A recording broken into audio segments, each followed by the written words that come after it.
regatta. For the regatta, niggas wildin', they win every dollar. They riding by black Impalas, let the semi holler. The showstopper, been the proper since the teeny bopper. But now I'm going off Patron and premium of vodka. I put extensions on the Glock, modified the chopper. The war heavy, war ready, and that's working mama. No marijuana, say I got the loudest silence on it. When I'm up on it, ain't no rapper do it like I do it. A lot of spitties and writers, but when they eat song, none of them can get to the fire. Around with me, and I had them niggas feel like a tire. Down the deep, and I'm still dope as a piper. Every bar burn hard like a spoon with a lighter. Fuel igniter, I'm winning, coming through with the title because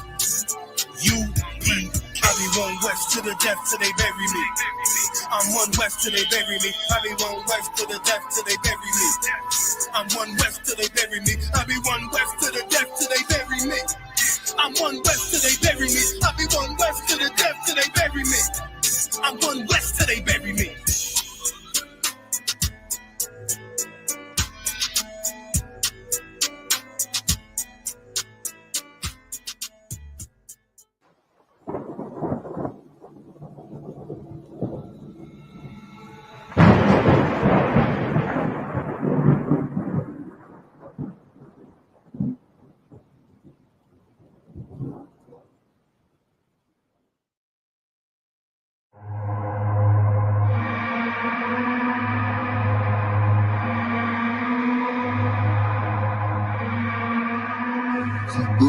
Bust their head. ODing on the beat, Narcan flow. We outside. We outside with it. That temperature's getting hot, we take it outside. You run your mouth up in the store, we take it outside. I got my killers with me, you won't make it outside.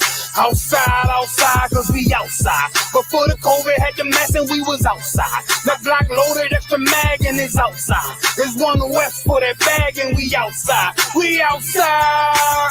I got the world in the palm of my hand. One west sleeve stretched, do it live on the gram. Had a whole world viewing.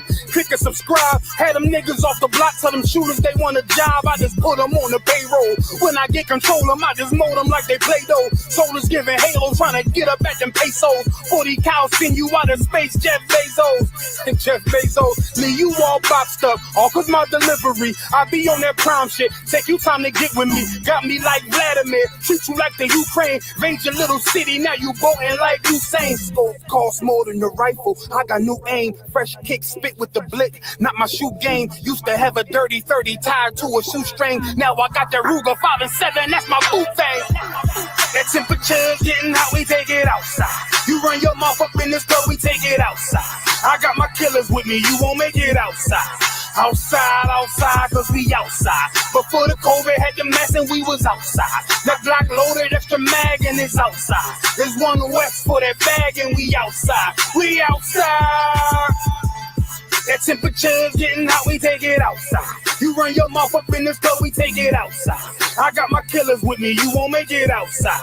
Outside, cause we outside. Before the COVID had the mask and we was outside. The Glock loaded, extra mag and it's outside. There's one west for that bag and we outside. We outside. I don't talk hardly, be there when you call me. Send them Philly clippers at your head like a baldy. Chopper get to roaring down your block like a Harley. No, this ain't a big hog, this the big dog. In your city, swinging through the jungle like it's pitfall. In the water waiting, marching to my cadence. Big bursts of thunder in my hands like I'm reading. Shitty little combat sounds, but I ain't playing. Look them in the eye before the war like a weigh-in. I'm up in the AM, politicking movements with that Draco from the vid because it's proven. Waiting on my brother how to bid, he ain't do shit. That's how life go. Win some, you lose. Seen a little nigga beat a big nigga out his shoes. Seen that nigga come back, pull up with a gun strap, rob everybody outside, told him run that. We outside. That temperature's getting hot, we take it outside. You run your mouth up in the club, we take it outside. I got my killers with me, you won't make it outside. Outside, yeah, we outside. Before the COVID had the mask and we was outside. My Glock loaded, extra mag and it's outside. There's one west for that bag and we outside. Outside, yeah, we outside. That temperature's getting hot, we take it outside. You run your mouth up in the club, we take it outside. I got my killers with me, you won't make it outside. We outside, and we outside. Outside, and we outside. We outside, outside, yeah, we outside. It's one west on them corners, and we outside. Backstage. Yeah, nigga. Fake ass nigga. You ain't no Israelite, bitch. You a gospelite, bitch. Fuck you talking about? If that nigga won't walk, bitch, we ready. It ain't hard to find us. Hawk, I keep that stick locked, loaded, but he'll fade you line up. Young nigga name is Slayer. What you think? Well, you be done to try. Soft cold shit, we bout it. UPK too solid. Little bitch think I'm crazy, think I'm playing like bitch, I ain't the one. Warfare every day, so who is you, bitch? I don't need your love. Killers right round the way.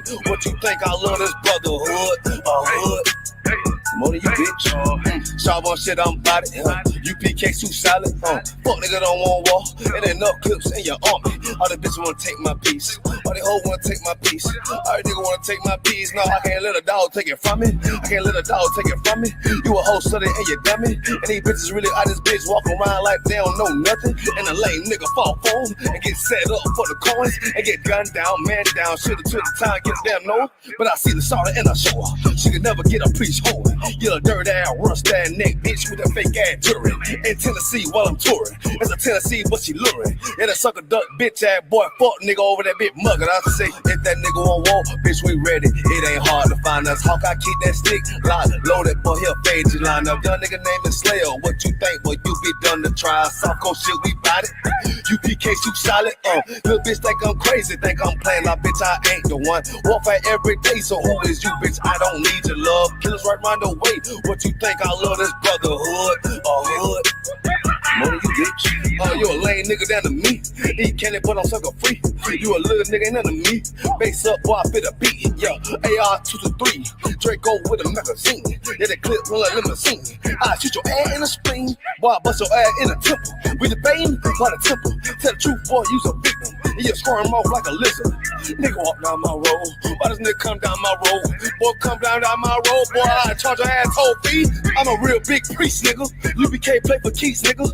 Command a general get a damn order, but ain't nothing me to damn kill you. I stuck in his ass like a cat. All weapons, boys full of tech. Boy, like a close comeback. They got popped off for a neck. If that nigga won't walk, bitch, we ready. It ain't hard to find us. Hawk, I keep that stick locked, loaded, but he'll fade you line up. Young nigga name is Slayer. What you think? Well, you be done to try. Soft cold shit, we bout it. UPK too solid. Little bitch think I'm crazy, think I'm playing like bitch, I ain't the one. Warfare every day, so who is you, bitch? I don't need your love. Killers right round the way. What you think? I love this brotherhood. Hood. More than you, bitch. Christ said 7 women gonna be on one nigga in the end time. Nigga, fuck wrong with you, boy. Stressed by that damn hoe ass bitch. Fake ass nigga too. Dumb ass motherfucker. Fuck you.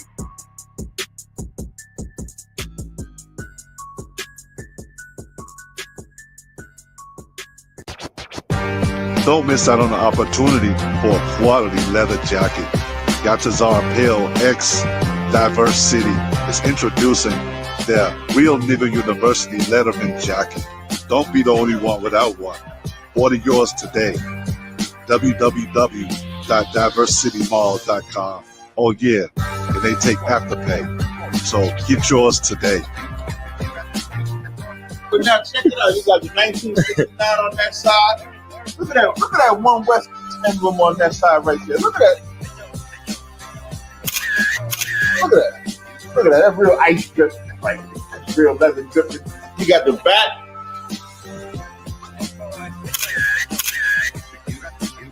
And then, if anybody ever question us putting nigga on the jacket, you got Acts 13:1 engraved right here on the front.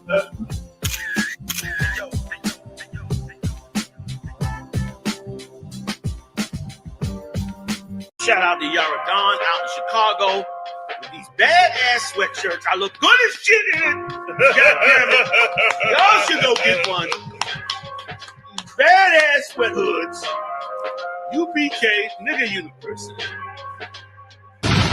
Hoodie season. Used to pick a switch before I took a beat. Now forget the stick, it ain't what you thinking. Just feel like hoodie season. It's hard on my sleeve coat.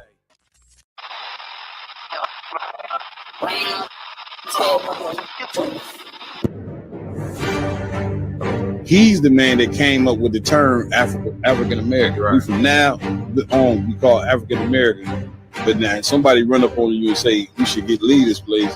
You turn to them and say, where we gonna go? They have the American flag and the symbols of red, white, and blue, but it's black people. Right. So it's not they're not repping who they are. Right. They're repping the country that they serve. These leaders that don't care about their community, you know what I'm saying, that always, you know what I'm saying, just focusing on winning gold medals and championships and different things of that nature, and have no thought to the Black, Hispanic, and Native Indian community, is gonna come back at home.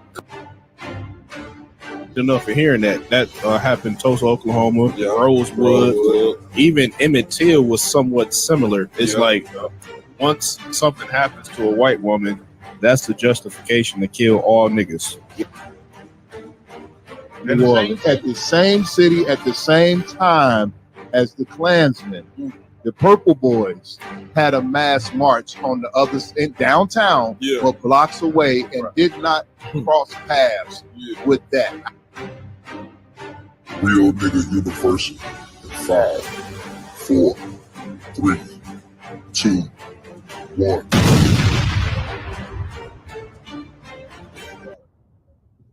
Hey, Shalom Israel, give it up. You understand? ISUBK, Round Table Truth. Y'all know how we do it every Friday night, 8 p.m. Central, man. Let's get it in. Like always, got to give it up to the Most High. Get the Most High hand. Right. The God of the niggas, Blacks, Hispanics, and Native American Indians. That's the whole purpose of this podcast, is to introduce our people into our God. Which means we got to get a white man back his God. Right. And get an Arabs back their God. Right. You know what I'm saying? Get a Chinese back their God. And last but not least, get the Africans back. All they stinking, filthy, funky cow behind bone head rhinoceros eating.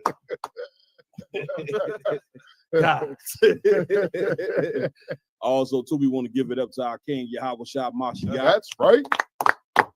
That's ancient. That's his name in ancient Hebrew, but the world ignorantly calls him Jesus Christ. Jesus Christ is a black man from the tribe of Judah. That's right. And here's the thing: if Jesus Christ is a black man from the tribe of Judah, then what race is the real Jews? If Christ is from the tribe of Judah and he a black man, you guessed it. You so-called Negroes are the real Jews. You know what I'm saying? I'm right, sir. Along with all the other tribes from the West Indies, you understand, Hispanic tribes as well. You make up the 12 tribes of Israel, all right?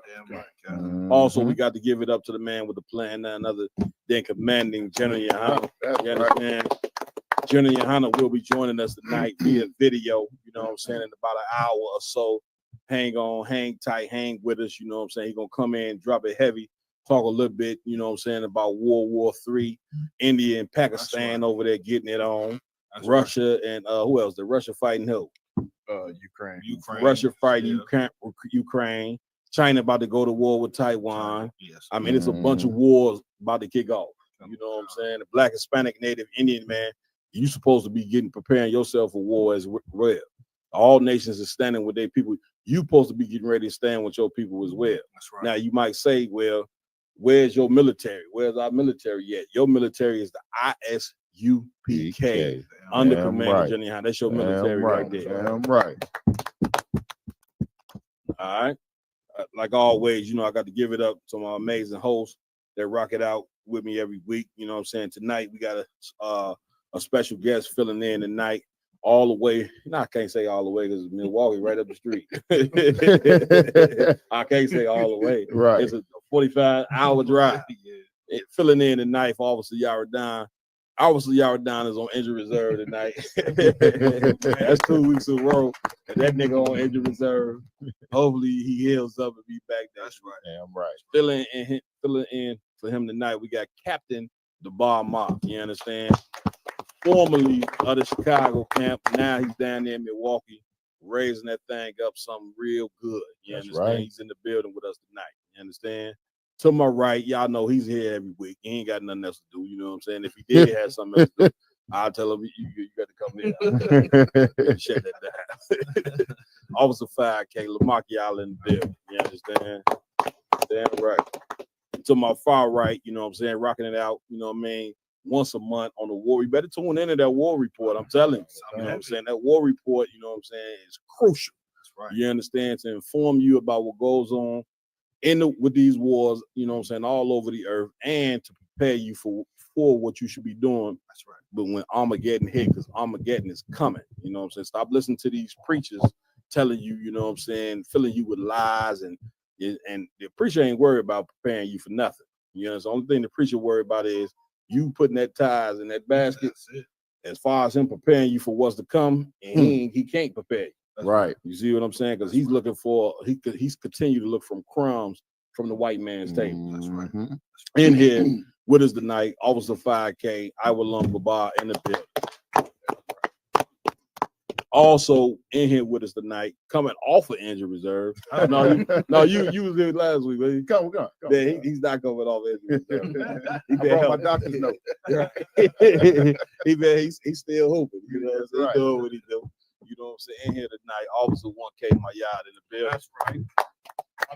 Damn right. We got Officer Roscoe Rob, you know what I'm saying, on the ones and twos. That's right. But also on the night, on the edge of reserve, this is Officer Rubberwine. Reserve. Man. He be, Lord allow, he be back next week. You understand?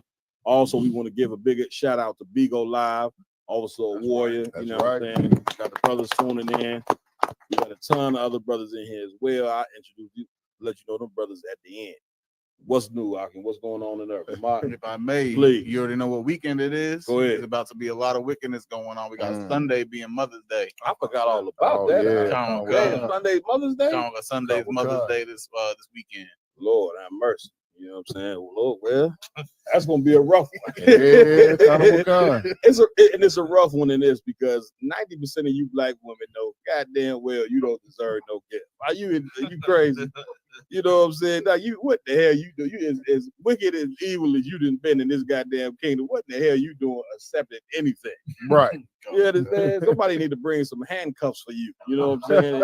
And take you to the nearest jail. You know what I'm saying? For all the crimes that you've done to the black community and the black man obeying the white man and his philosophy. You need some handcuffs. You don't need no gifts. I'm gonna just tell you straight out. I'm gonna tell you out of love. Y'all point. You know what I'm saying? I'm gonna tell you out of love what time it is. You understand what I'm saying? So I like to call Mother's Day Happy Monsters Day. You understand? Because that's truly what it is. You see what I'm saying? So Juan, you had a point. Go ahead. Pass the mic. You got it, sir. That they would happen to build that statue in New York Town Square right a few days before Mother's Day. Yeah, I don't. What in the hell did they put out? What is the point of the statue? Is there any story on it? Go ahead. If I could, sir, I believe the point is to shame black women because the statue they put up just looked shameful. Yeah, the stereotypical black woman. Right. You know what I'm saying? Like the whole vibe of the statue. You know what I'm saying? Like I'd like to know who put it up. What was the reason for them putting it up? It's a big ass statue of a black woman who looked like she ready to cuss any and everybody out. I mean, I don't get it. You know what I'm saying? But once again, we live in the most wicked kingdom that ever been erected. You know what I'm saying? On God Green's earth, America. Listen, this is it. This is the end all of it up right here. You know what I'm saying? After this, the kingdom of Israel is what's next.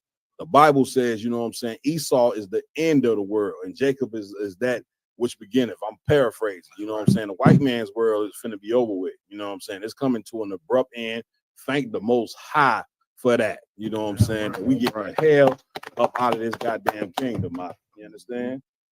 So what else? Anything else in the going on my yard? If I could, go ahead. I gotta talk about Kanye real quick. Go ahead. They're one of the topics for the night. No, I don't think we're gonna be able to get Kanye. Yeah. So Kanye just made a song. It got pulled offline. It's called Heil Hitler. I like it. It's dope. It ain't bad. Yeah. Because in it, he kind of snapping. He's saying, you know what I'm saying? They froze all my bank accounts. They took my kids. I can't see my kids no more. They took my kids. You know what I mean? I guess I'm a cuck because somebody knocking my wife down. Yeah. Like he go in a little bit. No doubt. You know what I'm saying? But then he say, me and all my niggas is Nazis. Heil Hitler. And then at the end of it, he got in German one of Hitler's speeches at the very end of it. So you know they in an uproar. Yeah, definitely. You know what I'm saying? Kanye, you need to go. He need to go to the nearest physician and get that medication. You know what I'm saying? I ain't gonna say the brother's art ain't good. Right. Yeah. You know what I'm saying? But brother, continue to take that medication. And Kanye West, what he should have done after he had that interview with Captain Tazariak, he should have made his way on into the ISUBK. You know what I'm saying? That would have been his best bet. That's what every Black, Hispanic, and Native Indian man, that is your responsibility. You know what I'm saying? To get into, you know what I'm saying, the ISUBK, aka Real Nigga University. That's you know what I'm right. saying? Don't talk that real nigga talk around us, and you ain't standing up to fight for your people. A lot of you think you real, you're not. You're not real. You know what I'm saying? You real to yourself. You real to your lust. But you're not real, you know what I'm saying, to going to war for your people. You know what I'm saying? And to my left, again, we got Captain Bob Moff. We just went to camp out there in Milwaukee. Get ISUBK Milwaukee a hand. You know what I'm saying? What would you do, DA? What's up with Milwaukee? What's going on with the truth out there? Milwaukee good. It's good for the taking.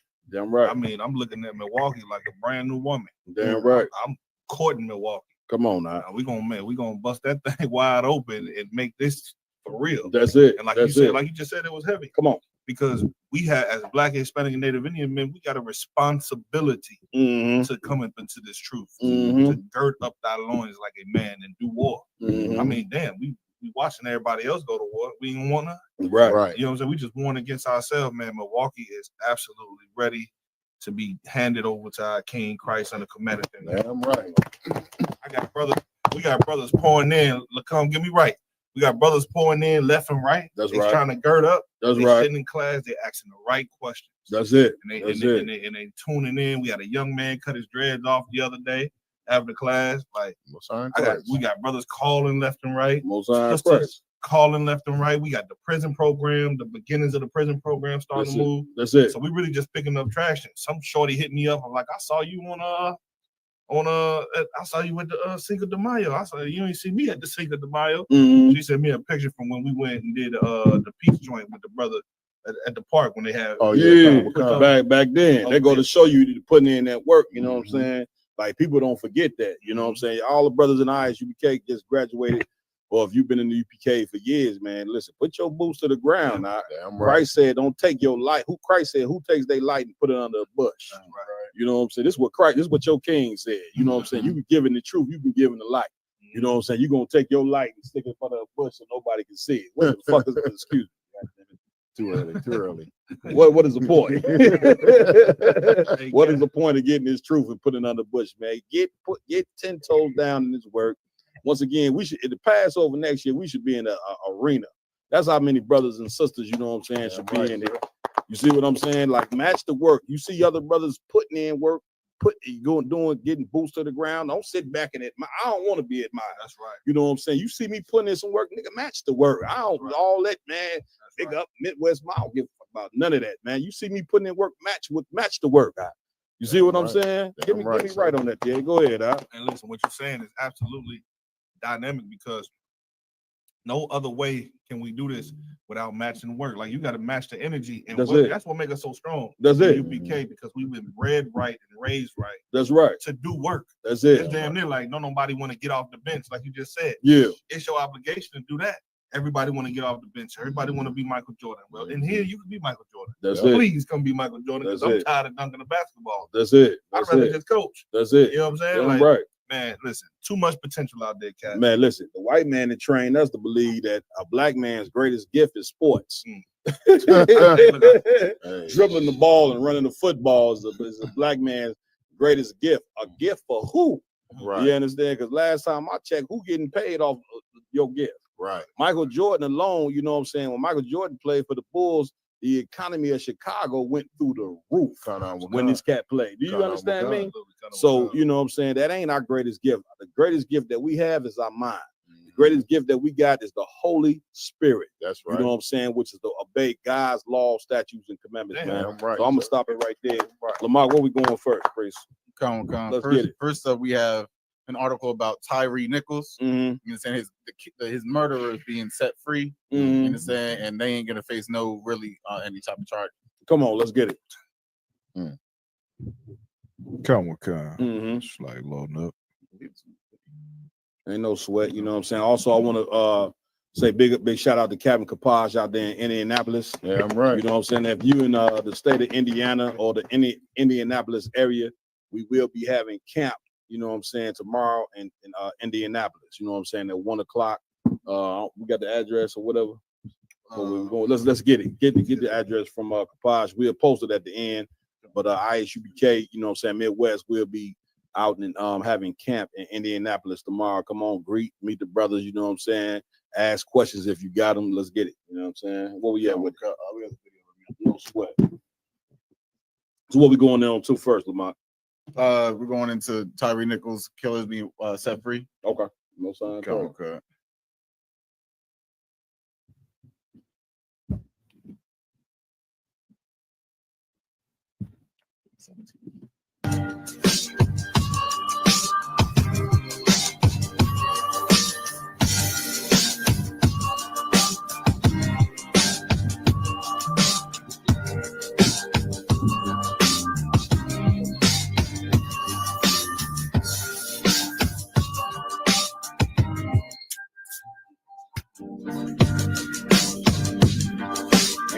Andy Nation. You know what I'm saying? Stop it right there. Now, during the video, I don't know if y'all remember the whole time they kept telling him 1,000 times to put his hand behind his back. Now, his brother here this cat was a slim brother. You know what I'm saying? You look at all these cat here. Did any of them look slim? Okay, so you mean to tell me these fat cats could get his hand behind his back? I will To add to your point, Cat, Please. I don't know if you seen in the video, they was holding his hands. Yeah. Right? They was holding his arms. Yeah. Hit him upside the head so he can't fall down. That's it. You know what I'm saying? But the thing of it is, they saying on the video, they keep saying on the video, put your hands behind the back. Once again, black cops, you get trained by the white man very well to be the devil, just like how he is. You see what I'm saying? Now, could they have put the cuffs on him and stopped this beating? Of course they could have. But they kept saying on the video, put your hands behind your back, because that's what white cops do. That's right. And really, they ain't trying to put no cuffs on you. Yes, they had his hands back behind his back and could have cuffed him, but that ain't what they want to do. What they want to do is beat him to death. Right. You understand? Like that's your fate here in America. You know what I'm saying? What goes to show you, for all you Negroes that talking about we made progress, what progress we made when a brother, you know what I'm saying, getting beat to death by the police department on video. Right. Get me right on this. You know what I'm saying? Like what? Go ahead, Lamar. I was going to say, the perfect scripture in my mind is John 8:44.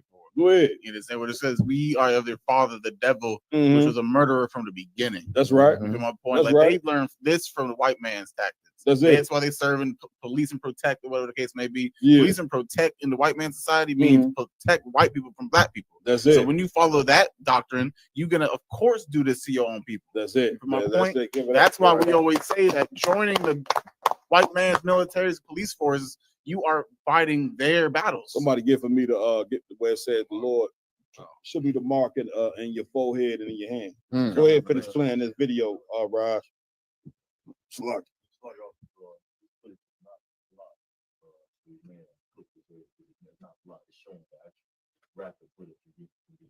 Okay. A view of discretion. Watch it. You know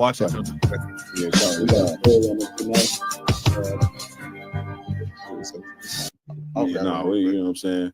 I mean, people pretty much, you know what I'm saying, know what happened. We need the story. Can we get the video of them cats in court? It should be something in court where they reading the verdict or the story. We need that. You know what I'm saying? Meanwhile, somebody get the scripture for me. Come until they find that. Come. So got it. Come. You want Revelations 14 and 9 or 20? We'll say the mark in the hand. Come on. It's the book of Revelations, chapter 14 and verse 9. Come on. And the third angel followed them, saying with a loud voice, if any man worship the beast. If any man worship what? The beast. If any man worship the beast. This is the book of Revelation. You know what I'm saying? Your Christian pastors, they ain't got a clue what the book of Revelations mean. Right. Revelations mean to reveal future prophecies. You understand? And read that part again. If any man worship the beast. If any man worship who? The beast. The beast is talking about the so-called white man. If any man worship the beast, read. And his image. And his what? And his image. What image is it talking about? Seizure Bullshit. Right. That is the image right there. You understand that they gave you talking about that's Christ. Right. A Right. man, you know what I'm saying, who historically, Kawan, was a straight up and down homosexual. You know what I'm saying? The cat that painted him, Leonardo da Vinci, they were lovers. And this is who they gave you, you know what I'm saying, as Christ. Right. Or whatever the case may be. Keep reading. And receive his mark. And receive his what? His mark. What is the mark? Christianity. You understand? Black people, man, listen, you have the mark of the beast. You understand? That's what the mark of the beast is. Accepting the religion of Christianity. That's what the mark is. The philosophy of Christianity. That's what the mark is. You know, so how do you know it's the mark? You believe that God think it is okay with you being with another man, homosexuals. Right. You believe, you know what I'm saying, that integration is the way. Right. You get my point? When integration destroyed the goddamn black economy, you sitting here, you know what I'm saying? At one point, it took, 30 days for the black dollar to leave community. Now it take what, 5 hours? Not You know even what I'm that, saying? 6 hours. Yeah, they say The internet. Internet here. 10 What is it? less than a minute, 10 minutes at the most, but it's usually they say less than a minute. Sir. Less than a minute. You know what I'm saying? Right. Your money is gone spending with somebody else. You get what I'm saying? Keep reading. And receive his mark in his forehead. In his what? In his forehead. Receiving the mark in the forehead, talking about your mind. You understand? Once again, the Bible is full of symbolics and metaphors. Right. Keep reading. Or in his hand. Or in his what? His hand. In his hand. What do you do with your hand? Fight. You see what I'm saying? And these cats right here, not only did they have the mark of the beast in their mind, they had the mark of the beast in their hand. When you have the mark of the beast in your hand, that means you go to war for the man that's oppressing you. Right. You see what I'm saying? And black man, how long you gonna go to war in the white man's military? You know what I'm saying? The police is the white man's military. I don't even know. Can't even understand in my soul and my spirit, you know what I'm saying, what makes a man want to be a goddamn cop. Seeing the history of what the police did to him. Now I know some brothers do it, you know what I'm saying, to really want to, you know what I mean, to really want to think they can change and fix the situation. But you can't fix the race relations here in America. The racial relations in America is white people on top, and they hate, you know what I'm saying, nigga soul. They hate everything about it. They hate the way you walk. They hate the way you talk. They hate everything about you. You know what I'm saying? That's it. Any brother to chime in you want. Go ahead. No, you got it. Go ahead. You want to say something? Go ahead, sir. Get out. No, all I was wanting to say is, man, that whole mark, man, like let these be identifying markers. That's what it's talking about. A mark. Something that can give you an identifier to see what you're dealing with. What you dealing with are some cats who absolutely hate their own people. Like, listen, if you want to be Christ-like, what would you do? You would read that book and find out that Moses had compassion on his brothers when they was being unalive by the taskmaster that was keeping them in slavery. How could you absolutely look at another man who looks just like you, who got the same blood running through his veins, and think to yourself not to have the right training and restraint to make sure that this man goes home just like you go home? Right. You would expect that from the beast, right? That's it. You would expect that from a beast. That's it. And they don't have any manhood about them. They don't have any conscience about them. They think just like a damn animal, man. Get your hand what he's saying so heavy, but we've been trained to hate one another in here. You know what I'm saying? And we've been trained because white supremacy is all about bigging up white supremacy every day.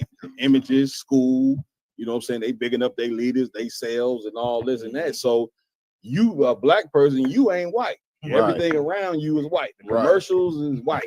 You go to school, it's all about bigging up white people. So then you get to looking at yourself like, well, damn, where do I fit in the white world? Right. You don't fit in the white world. That's right. You understand? So to take out your frustration, you know what you do. You ready to punch another black man in the face. You ready to shoot. You ready to shoot him down. He a victim like you. You ain't gonna go to the white community though, and we ain't telling nobody to go do this. Don't do that. You know what I'm saying? We ain't telling you to do that, but you ain't gonna go to the white community to go to war.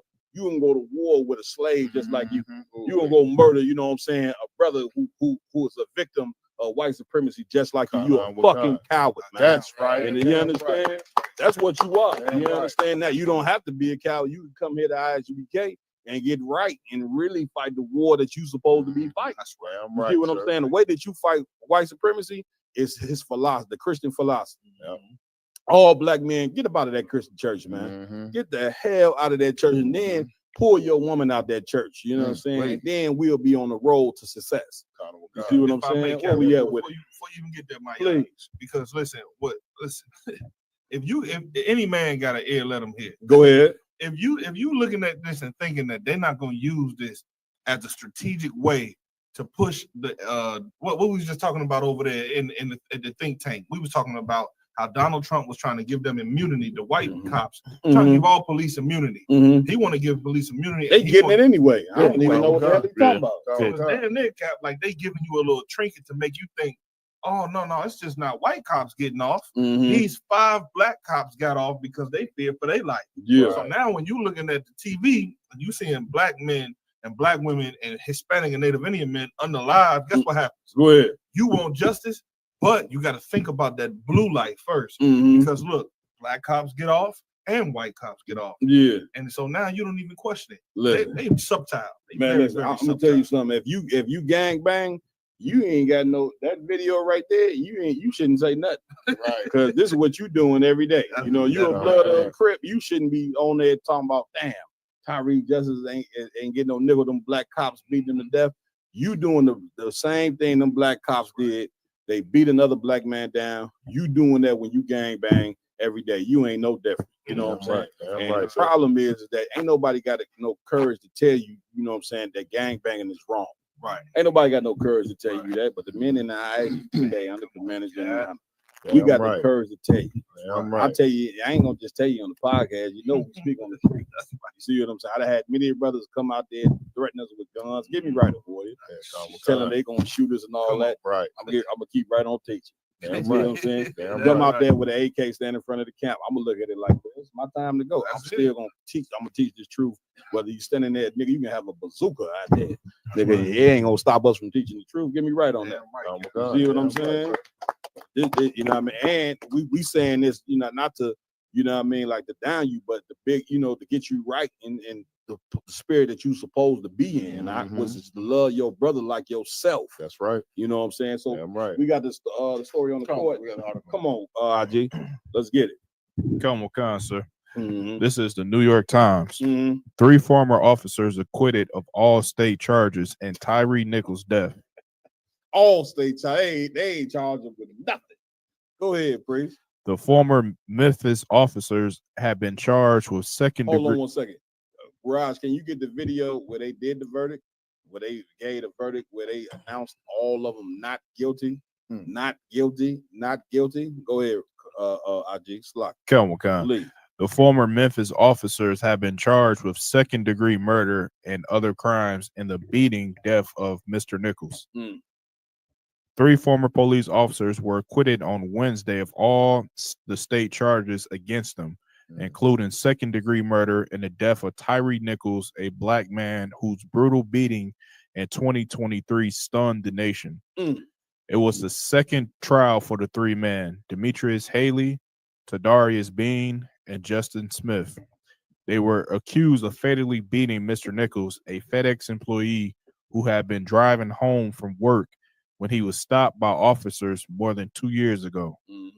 The 3 were convicted of witness tampering in a separate federal trial last fall. And listen, and let me tell you something. In America, a black man already know when he get pulled over by the cops, it's a life or death situation. Like we understand, a real black man understand, I'm not a citizen in this place. The rights of America, they don't apply to you. Right. Do you understand that? Right. So you supposed to be teaching your son that from a child. The laws of this place, they don't apply to you, even though they telling you this. You understand what I'm saying? So you already know whether it's a black cop, white cop, or whatever. If you get pulled over, you already know it could be your traffic light could be off. A traffic light stop for a black man. I mean, not a traffic light. Your light being out in your car. Right. That's a life or death situation. Right. You not using your signal. That's a life or death situation. For the white man, you know what I'm saying? It ain't like we complaining. We just trying to shine light on the truth. Like that us and white people cannot exist together. That's right. We can't do this. You know what I'm saying? My y'all, come on, Con, so what you're bringing out is so heavy, sir. Please. And if anybody wants to doubt what you're saying, we got to remember this. Go ahead. The laws of this country were written while we were still slaves. Mm-hmm. We were still slaves when all these laws were written. Yeah. And the very police. But let me ask you this: was there any black man sitting in there when they was writing the laws? Lie, sir. No, it wasn't. That one Lie, black sir. man. I had to think. It sure It took wasn't. you back to that picture, huh? When they were signing the declaration. Right. I'm like, wait, all white. no. That's like you black Freemason. You think you really a Freemason, right? Okay. The white Freemasons, they sit there and have a meeting with you, but they got a meeting that nigga you not a part of. You dummy. Damn right. You dumb ass. White people always got a meeting that niggas ain't a part of, man. It's like, dang. And then the very police. Oh man, I need a drink. Hey, there we go. Nah, I'm go ahead. I got you, Cap. Oh, yeah, drink. Big old lie. You know it's real when you're doing good work and you get named after the work that you do. That's right. it. His name ain't a warrior no Come more. on. His name Bigo. Big old lie. Right. Big old lie. Go ahead. But Cap, and then the very police force, black people are so in a rush to join. Mm-hmm. You know what I mean? To become part of this blue brotherhood. Yeah. You know what I'm saying? That's it. Was originated from the paddy rollers that used to chase us down when we tried to escape for freedom. That's it. They chased us. They chased our wives. They Mhm. chased our children. They sick dogs on us. They did horrible things to our women and our kids That's and it. us when they caught us. That's We it. were lucky to be brought back to the plantation in one piece. That's it. When they caught us. That's it. You know what I'm saying? And they Mhm. wore the same badges that they wear today, Cap, That's it. to signify that they were slave catchers. Same badge. The same damn badge that the slave catchers used to wear. That badge you see the police. That's the same one that the cops got right now. Come on, Lacombe. Please. My mind and all of this, I'm wondering how these cops, if they have children, Mhm. and they have wives, you know what I'm saying, that are hard people, how can they look them in the eyes and say, I love you, after killing somebody that looked like them, Mhm. expecting those people to now not look at our oppressors as gods. Mm-hmm. Damn right. Get a brother a hand for that one. Hey, Cap, if I may. Please, let's give the little brother finish the article because we got Commander Jim. We're gonna pull Commander Jenny Hahn on. You understand? Let me get a little bit more of this article, then we play that next one. Go ahead, IJ. Come. Go ahead. The three were convicted of witness tampering in a separate federal trial last fall, but acquitted of a more serious charge of violating Mr. Nichols' civil rights by causing his death. So these guys was crooked cops. Colin McCann. Where they learned to be crooked cops from? Take a big fat guess. The whole police establishment. You know what I'm saying? That's it, right? You know what I'm saying? They telling you, you know what I'm saying, that the police is the finest. You know what I'm saying? Meanwhile, the whole system of cops in America, the whole foundation is corrupt. You know, so these cats right here was straight up corrupt. You know what I'm saying? When you become a black police officer, 9 times out of 10, you're gonna take on the same spirit as the white man, which is why you should not do it. Once again, you can't have a race of people that hate you policing you.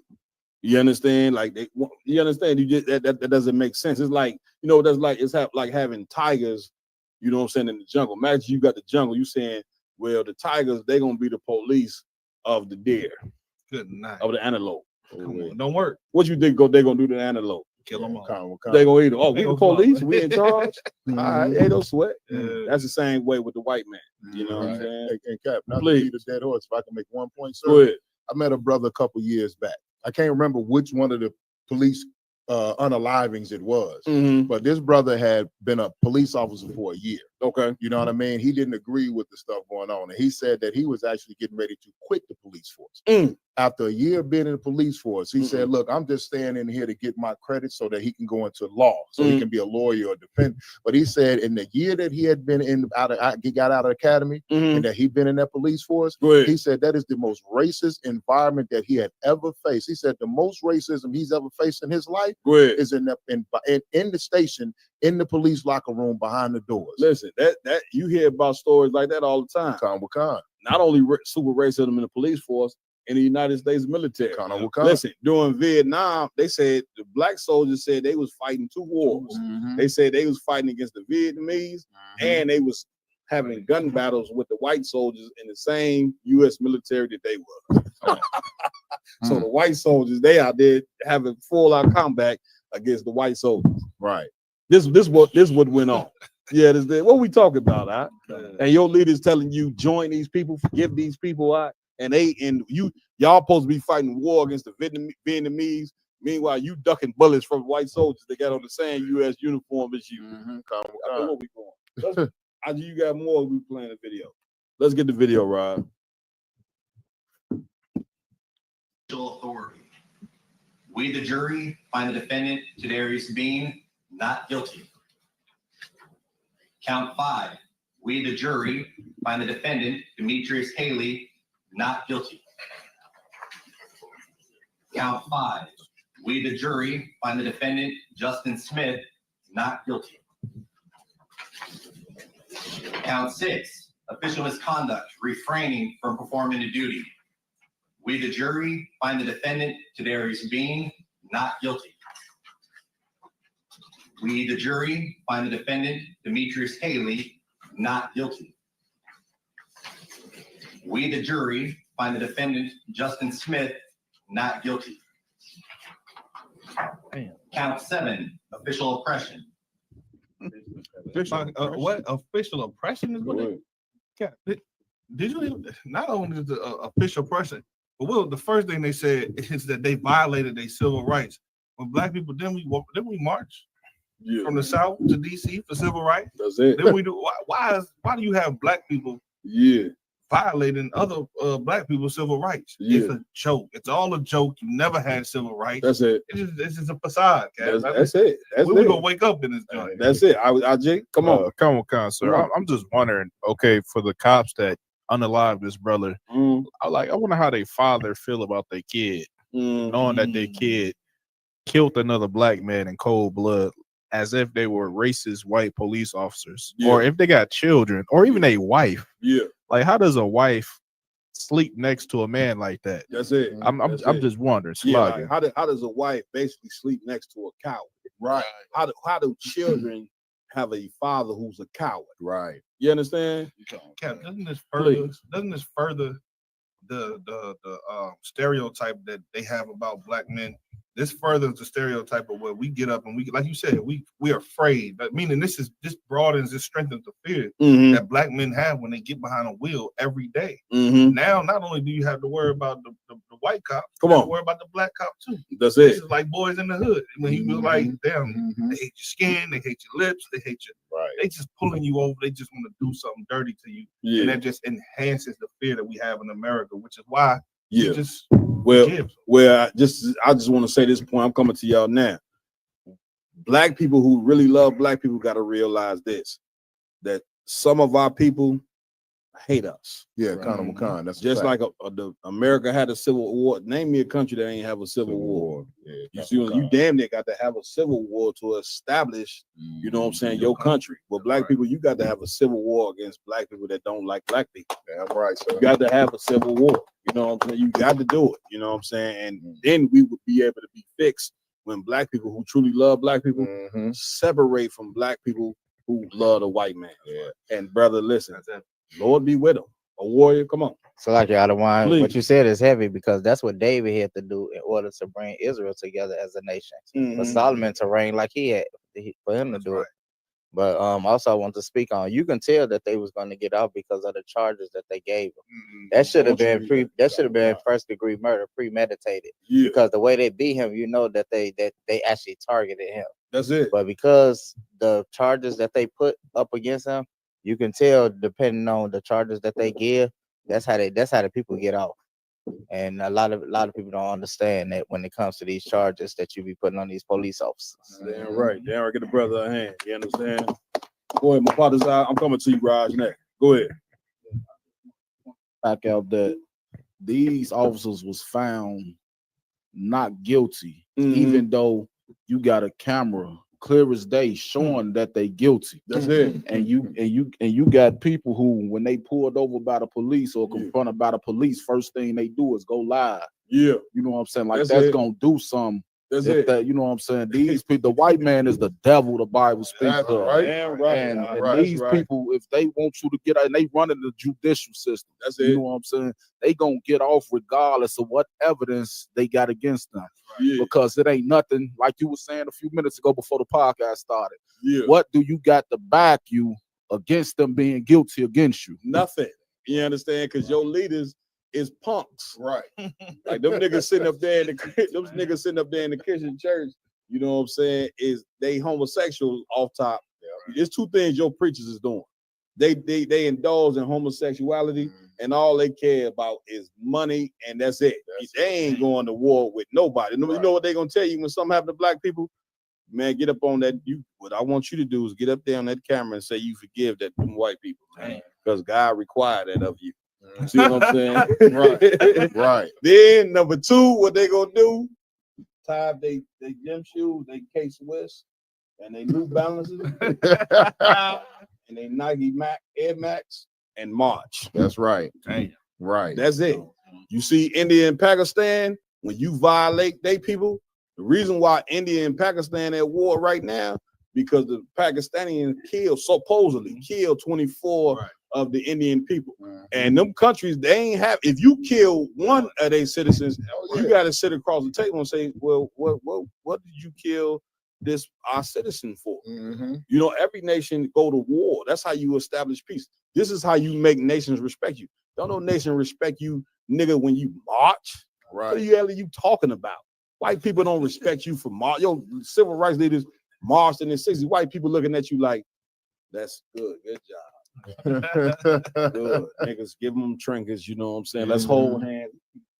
Punks. Right. That's punk. Damn That's right. punk material right there. You understand what I'm saying? But in the ISUBK, we raising up warriors, man. Thanks to Commander Jenny Hanna. We raising up men that's ready to go to war. You know what I'm saying? We ain't marching nowhere. IUIC, they march. Them niggas they Christians, you know what I'm saying? They Israelite Christians. They get up and march. I don't know where they going when they march. You know what I'm saying? Right. To the BNE. We ain't about no marching. We about changing lives. We about teaching brothers how to beat their demons, you know what I'm saying, that they have received from their traumatic childhood, and raising these brothers up to be men. We ain't with none of that garbage that you talking about. Damn You understand? Then back in the day, militaries, when they marched to war. That's it. What the hell are we doing marching for to be accepted to America? IUIC, all you see is 1,000 faggots marching, 1,000 homosexuals marching in purple and gold. Trying to be ain't putting fear in nobody. Them niggas out there marching, go home and get checked by that one. I told you to take before you went out there to march. I told you to take that garbage out. You understand? We got clothes in here on the floor. Pick these clothes up right here and go put them kids and lay them down to sleep. You know, and you ain't getting none tonight. That's what IUIC. The women check them. You know what I'm saying? The IUIC man ain't checking nothing. You understand? Rise Karab, Slocky. I had to go on that little rant. That's all good, Carl, so absolute truth. Carl, so we got the general on right now. We got Commander. Let's bring him on. All right, he's on, sir. He on? Yep, Allah Wapa, y'all. Barack. Y'all about Shimel Shabraka Thumb. What's going on? Big Cat. What's going on, Warriors? How y'all making out tonight? Man, we making out good, General. We just going over the Tyre Nichols story of those black cops that was acquitted, you know what I'm saying, by all white theory of murder. Murdering a brother. Right. Once again, that's a man of low self-esteem would take on that kind of a occupation. For you to want to take on the occupier's position of power means you got low self-esteem to rise among your own. You know what I mean? And the problem with it is this. The problem with it is that we are not, as a people, I'm saying, not in the ISUPK, but as a people, we are not rising to the occasion, and our voice is not loud enough. Our people are not moving in sequence like they should. We still trying to revive old 1960s religions when we need to let them listen. They tried their best. They had their chance. They did what they was, but they failed. That's it. Right. They fail, and they programs that you can't be split between two mindsets. You got to have total focus on the Lord's chosen. You can't focus on the Lord's chosen and everybody else. That's You got to focus on the Lord's chosen and get what has to be done. You understand? And you made a good point how the Christian church, I don't want to run, but you made a good point how the Christian church has raised up fake Israelites who are trying to do the job of the Lord, but be Christians at the same time. Right. Christ already said you can't serve two masters. Right. You either hate one and love the other, and that's what's going on in these little purple groups and these other groups.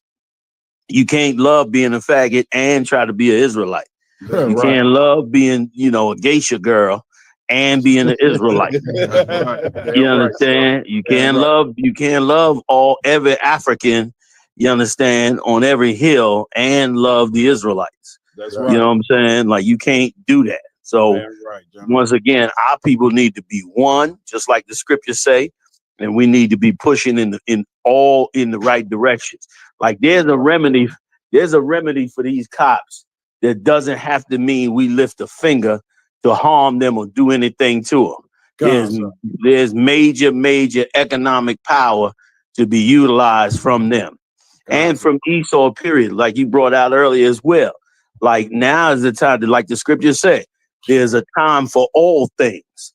And this is not the time to be embracing.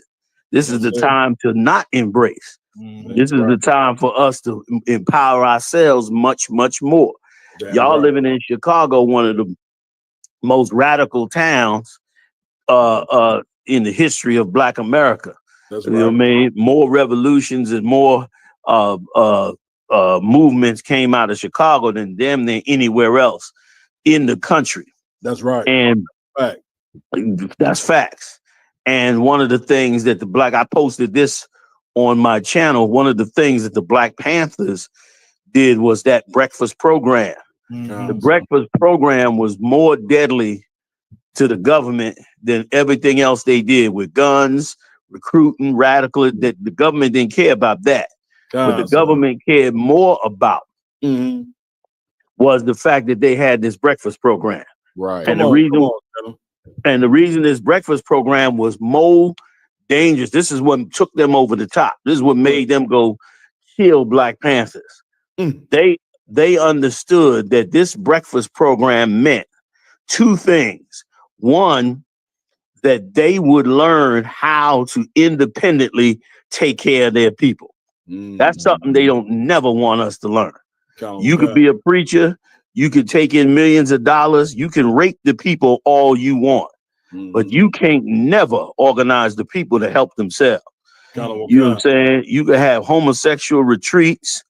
You could have all kinds of things. You could put ATM machines in your church.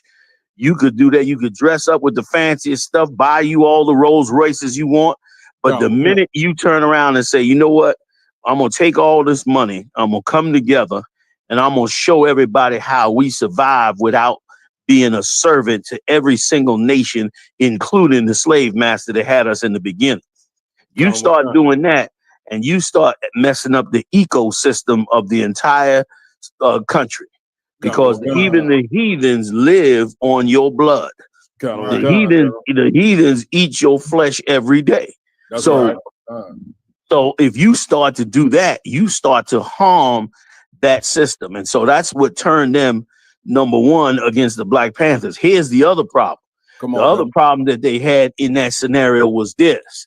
A 6-year-old or 7-year-old or 5-year-old child every day for years in his early days comes to a place where Black men are in that are disciplined, that are organized, that are clearly articulate, and they see these Black men helping them, feeding them, clothing them.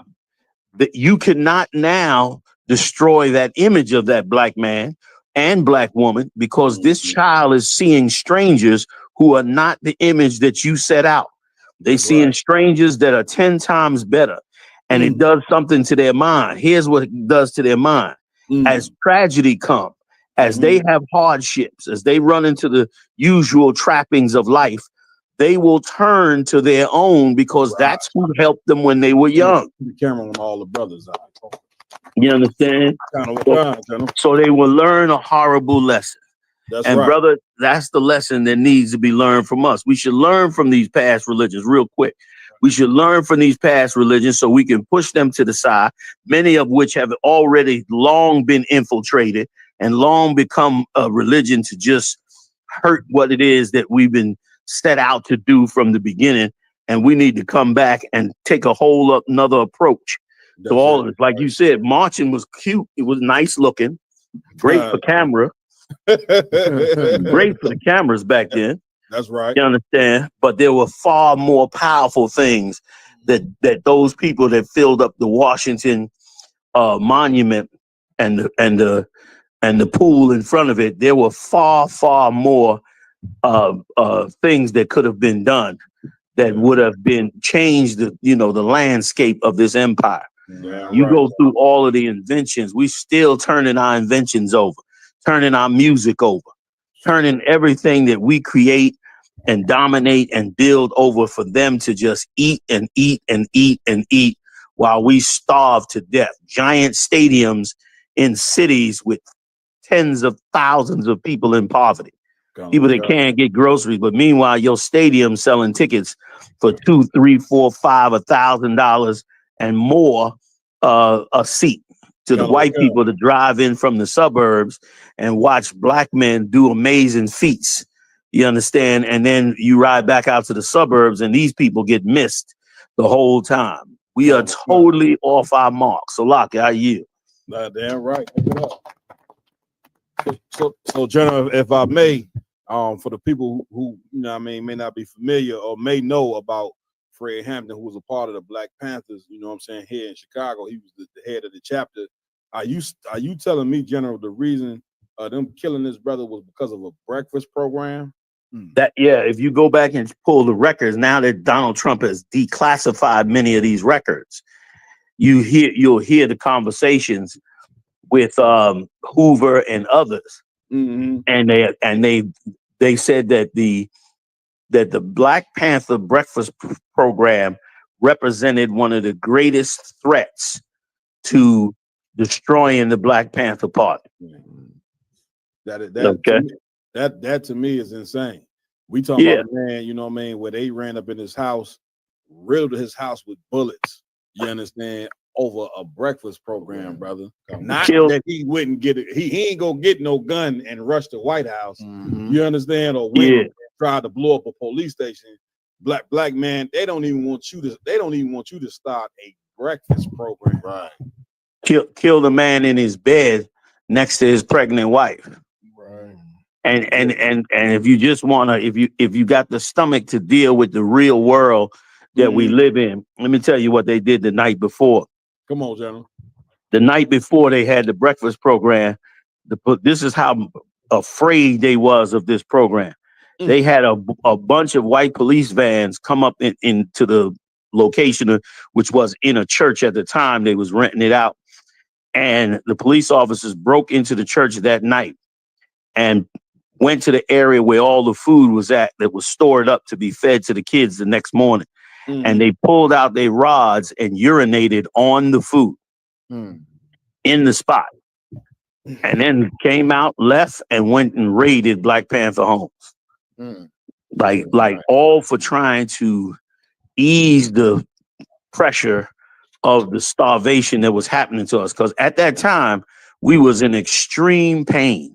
Because we were suffering like unbelievably, and we're back in that mode again. Now that you got this president who's determined to shut off every program, wipe out every name, incarcerate every brother that he could get his hands on. So now, of course, our economic state falls even further, and we only have one weapon. We don't have no weapons. We don't have nuclear weapons. We don't have rockets. We don't have bombs. We don't have any of those things. We got one weapon. Come on, and that weapon is that brotherhood. Right. That's the only weapon you got. It's nice that you have a weapon to protect your family, and you should. Every brother should, especially now. If it can be done legally, you should do it. That's right. Okay, you should protect your family, and your brothers and sisters next to you. But that's not the weapon necessary to battle the real enemy. To battle the real enemy, you have to have the things that our absolute amazing wartime commander, you understand, Yahushua taught us to have, and that is to have an unbelievably strength in pushing forward in brotherhood and sisterhood. And it might seem a little esoteric to people that are listening. But what you're gonna understand is what every black person should be doing now is you should be studying how people survive in different war zones. That's what you should study. How did people who was under siege, you understand, bombs coming down on their city, right? How did they survive? What did they do? Right. And those things that they did are golden information. And what you'll find out is in every single scenario, every single person created a way somehow to distribute whatever was available to as many people as possible. Like in a war situation, you're going to forget about your own personal safety because you under so much attack. At some point, you're going to lose the fear of that enemy. And once you lose the fear of that enemy, you begin to be able to think clearly. And when you think clearly, you realize I need as many of these people around me to survive. That's right. As I possibly can. And then you will begin to move into that direction. Well, we need to be moving in that direction now because we don't know what tomorrow brings. And certainly, as we should now see, which is why the Christian church is so disgusting, as we should now see, there is no white savior. Where's the white movement against blacks and Latinos? Like if you don't learn this lesson now, then you may never learn this lesson. But right now, there's no white savior. There's not one single white man or woman in this country of any prominence that opens their mouth in outrage at what's being done to us and our Latino brothers all over this country. None of them. None of these politicians, none of these white men we loved, no white entertainer, no white newscaster or sportscaster, nothing, not a single word, which lets you know that your situation is worse than the Palestinians. It just hasn't fallen on us yet, but it's worse than the Palestinians. Just like they went to exterminate the Palestinians, the Arab world became outraged. But if they come to exterminate us, they'll just blame us. The whole world will blame us. And you know why? Because the whole world is eating off of us. That's So they're not going to say this was the white man's fault and ours as well. They'd rather just say, well, that's their problem. They caused it. They should have did something for themselves. They should have helped themselves when you were robbing us along with the slave master, telling us we should help ourselves, which meant we would have had to go against you, which was something you absolutely would not allow. You would help the white man oppress us to make sure that you able to eat off of us while we're destroyed. Damn right. Give it up. General, we was gonna go into the next story. If you want to chime in on the joint, or we can go to World War III, the one where the brother ran over killed the cop because the cop killed his son. I know if you want to. That's up to you. That's up to you. That's up to you. If you want to go into it, I don't mind. You know what I mean? I might have a little bit different opinion than most, but it's definitely it's definitely something to do. Well, listen, I think it's time for the entire Black and Hispanic world to hear, you know what I'm saying, your opinion, General. You know what I'm saying? We hear the opinion of these Christian leaders every day. That's right. And these so-called entertainers every day. And their opinion, you know what I'm saying, obviously, you know what I'm saying, is leading us down a dark road. You know what I mean? And if I got to big up Commander Jenny Hunter for holding down the truth. You know what I'm saying? The ISUBK is thriving like never before, and it's the right time. You know what I'm saying? So we appreciate you joining us, General. on the round table of truth. Hey, I really appreciate being there here with you. You know how much I love coming out there to see y'all. You know what I'm saying? Y'all run such a tight zone, man, and such strong warriors. You can't help but want to be around y'all. You specifically, Cat. You understand? You just exuberate the truth and the brotherhood and all things righteous and a care for the brothers and sisters in Chicago like I ain't never seen. I thank the Most High for you. You know what I'm saying? Little did I know when I drove out there, damn right. When I drove out there and spoke out there, little did I know that the Lord would send a prophet to come to Philly to learn and take that knowledge and enhance and expound on it and set out to do something so great and righteous to the brothers and sisters out there, both black and Latino, and just to spread like a wildfire. And certainly the Lord have dubbed you and put you in that seat. I call you the Midwest Monster of Mayhem. That's, man, that's my favorite name for you. But you are Captain Malquad, the priest of the Most High. You know what I'm saying? That was called by the Lord. Certainly your life didn't take the direction it took to this point without the Lord's intervention. You know what I'm saying? So I thank the Lord for you, man. And if the people of Chicago knew what I know, and not just Chicago, but all the surrounding cities, they would be thanking you dearly as well. You know what I'm saying? Right, bro. So I appreciate Damn right. Appreciate you. I appreciate that, General. What we at with it? Lamont, come on. So for the whole story with the Ryan Hinson's unaliving and it's a whole process. So we wanted to start at the beginning and get the body cam footage of the young brothers unaliving by the police. Then we'll go to the father, then the grandfather. Let's get it on. We ready. Let's do it. First one's a video. Yep.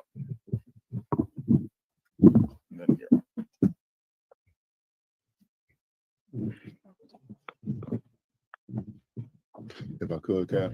Go ahead, Maya. If I could, Salaki, to everyone watching on YouTube and on Facebook, let's get those likes up. You know what I mean? We got close to 3,000 people watching right now. Let's get those likes up so this can go viral. You know what I'm saying? So they can't deny the algorithm. They can't suppress this truth. So everyone that's watching live right now, hit that like button, hit that subscribe button. You know what I'm saying? Let's put the round table of truth on the level with all of these other so-called shows and podcasts that do nothing for our people. Damn right. We ready, Raj? Play it. Was calculated and premeditated. Cincinnati PD responding to reports of a stolen Kia at an apartment building Thursday morning. 4 suspects then fleeing police. Among them, 18-year-old Ryan Hinton. Body camera shows Hinton fall as he tries to run away. Police say they heard a metal clinking sound they believe was a gun. He's got a gun on your right. He's got a gun. As Hinton emerges from behind a dumpster, authorities say another officer firing 4 or 5 shots. The officer says that he saw the suspect point the firearm at him. Yes. Just 6 seconds passed between when police arrived and gunshots rang out. Officials say they tried administering medical aid. Hinton struck twice and died. Investigators saying this gun was recovered from the scene allegedly found in Hinton's possession. On Friday, a day after that shooting and 2 hours after the Hinton family reviewed the body camera footage, according to the family's lawyer, a driver crashing a car into a Hamilton County deputy directing traffic near a commencement ceremony, killing him. The suspect, authorities say, is Ryan Hinton's father, Rodney Hinton Jr. Hinton's attorney calling the officer's death a horrific tragedy. At his first court appearance today, Hinton walked through a room packed with law enforcement. Stop it right there. Good night. You understand, General? You there? Yeah, I'm here. What you got? What you got for this one, General? Okay. All right. Let me say this, if I could, Cat. Please. I understand how everybody feels about what his dad did because of the loss of his son. Right. You know what I'm saying? So I know that, everybody's feeling like, he did that because of what they did to his son. Okay. And, they halfway in many cases feel not so much that he was right, but that they understand it. Okay. But I'm a military commander of the truth. Right, so right. I'm right. I got to think militarily when it comes to these type of events. Everybody Black, Latino, and Native Indians, you got to go to your son and you got to tell him, you got to say, listen, now, if you commit a crime out there and you go out there battling Esau, trying to commit crimes to survive and to prosper, then one, you are weak. You're a very weak man. And two, you are going to put nothing but grief on me and your mother. So if you make that move, I'm going to cut you off. You got to do that with your kids because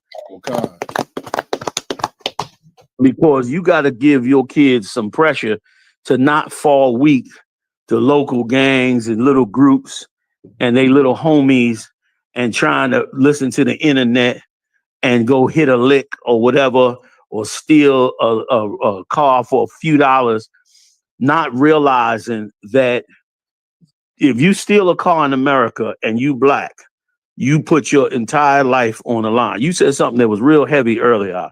You said if your tail light is out, it could be a life and death situation. Right. Like at some point, we got to stop being stupid, like you said. We gonna have to learn that those methods that we want to use to survive are methods that are killing us. They're putting millions of soldiers in prison.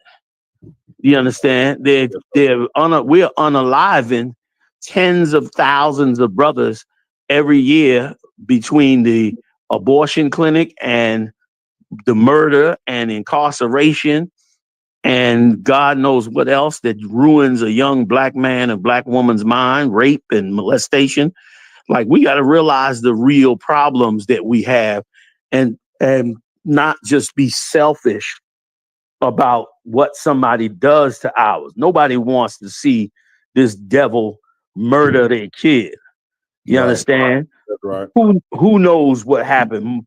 It ain't far-fetched to believe that boy didn't have a gun in his hand, but somehow they find a gun on the scene and the body footage be blurry. I ain't surprised if that would happen. But nobody should be surprised. Why would anybody, after all these years, from like you brought out earlier, from the days of slave catchers to now, why would anybody be surprised at the lowest levels that these animals will go that put on this uniform? They pumped up with steroids. They high on drugs. Many of them are super duper narcissists, super authoritarians that was oppressed and ass kicked by their father when they was a kid. They got mental problems. Many of them is on all kinds of drugs. And then you put yourself for nothing, for joyride, for a few dollars. You putting yourself in a position to get your life taken, which is so much more precious. What he could have done over the next 40 years, he's 20 years old, over the next 40 years, what he could have done in the Black community would have been astonishing. But that's how small we think of our lives, and that's how quick we put ourselves in a position to lose our lives, a position that they are creating and that is beneficial to them. That's it. There's more tanks in the city, more armored vehicles for the police, more guns, more rifles, more bullets, more policing, more cameras, more surveillance. Like this is what they want. And then we go and do the same thing. Now let's switch over and look at his dad. He in horrible grief that his son is killed. And listen, I don't know what that's like. I've never lost a son. But I could imagine it must be like on to death. You understand? To go through that. Yes, sir. But he also should have been trained a long time ago first of all, that this could happen. He should have been telling his son this could have happened. We should have all been once again, like I said, we're not focused. We ought to focus on the greater good, on the brotherhood of all of us to make sure that all of us are in the right spirit, especially now. That's right. So even though he had that grief, look what he did. Like, the reason this video is all over the internet, all over the news. And the reason all the cops are in the courtroom, the reason this big pomp and circumstance is because this is great encouragement for white people that hate you. See, look at the nigga. If you give him an inch, he gonna take revenge and kill an elderly retired police officer that was just directing traffic at the end of his career. Look how horrible this is. Right. And here's why it's extra selfish. Here's why it's extra selfish. You see all them cops lined up in that courtroom, all those white cops? Yes, sir. Lined up in that courtroom. Let me ask you this. After they leave out of that courtroom and they get back in their patrol cars, you think they just gonna have coffee and donuts for the rest of the week and sing kumbaya and say, how great could we come together? Right. I don't fucking think so. Excuse my French. That's right. Them low-life motherfuckers is gonna get back in their patrol cars waiting for revenge. Damn right. They believe in revenge too. That's right. They saw him kill one of their own retired, and now they want revenge. So he just placed an innumerable amount of black men in danger. He put in worse danger. He put them in a worse, dangerous situation because now all them cops and who knows how many others are seeking revenge on that brother when he could have used his time. And not only that, here's the worst part. He can't do anything for his son, his son's name, for black people, for his legacy, nothing. He gets to go get put in a cage like an animal, and they get to parade around him and say, see, look at the nigga. And who does that help? It don't help us. Right. When that tragedy could have been greatly used. Damn First of all, hopefully avoided by all of our sons, which is hard to do. But a father, he's got the best ear to his son at an early age. He has the ability to possibly divert his son's, foolishness into something righteous, which is why the ISUPK is here. Now, as the father, damn right, as the father, he could have done a world of good right now. He could have held a flag up where everybody needed to come to and recognize, and then we could have done something bigger in that city. We could have done something that would economically hit them. We could have done something in the courts to do something else with their ability and authority to have anonymity every time they harm one of us. And if we couldn't do anything with them, certainly we could have used his tragedy to wake up a ton more brothers and to create something else for ourselves. Even if it was one daycare, one breakfast club, one, situation that kids could come in and see his son's picture on the wall and know to not go that route based on the things that they're taught. Like we have options, but we don't know we got options. Instead, our options is to be just emotional, which again, I understand you lose a son. I don't know what that's like. Right. But at the same time, unless we recognize that we're at war, spiritual warfare, with this beast, then we ain't gonna do the things it takes to relieve ourselves so that his son and the next son does not have to steal cars to make a living. That's it. You know what I'm saying? Right, sir. That's right. And one last thing, I'm gonna get up off it real quick, guys. Go ahead, John. What we don't realize, this will show you how backwards we are right quick in this hell. Black people and Latino people and Native Indian people are suffering so much and need so much help. And we do not have the mindset to say to ourselves, I need a job. So what I'm going to do is I'm going to go out and find a way to help my people that they will hire me on this job. That's it. I'm gonna go sweep in front of houses. I'm gonna do something that makes my people hire me because they need so much any damn way. I'm gonna get a van and take elderly people to the grocery store once a week because they all need it any damn way because ain't nobody else doing it for them and their sons is in jail. Like we got to think of ways to help ourselves and get a job that way. And that's how we do in the ISUBK. All right, we got plenty of jobs. You get up in here and do something, and certainly the Lord will work a way for us to get you the help that you need. That's you understand? You may not be Puff Daddy, right? You understand? But That's you're right. gonna be better. But you're gonna be better than most. And the right. more we do it, the greater we'll become. And who That's knows right. what is available to us. And on top of it all, we win the Lord on our side. I yield to what? Damn right. Give it up. Give it up. Listen, General, what you saying so powerful. Going back to what you were saying about the Black Panthers, how the brother was just so hated for starting the breakfast program. You know what I'm saying? You bringing sausage, pancakes, and eggs. You know what I'm saying? Is a threat to the so-called white man. You know what I'm saying? And that's something that you bringing that out is something that we need to recognize, which is so heavy, is that you Black people got to understand.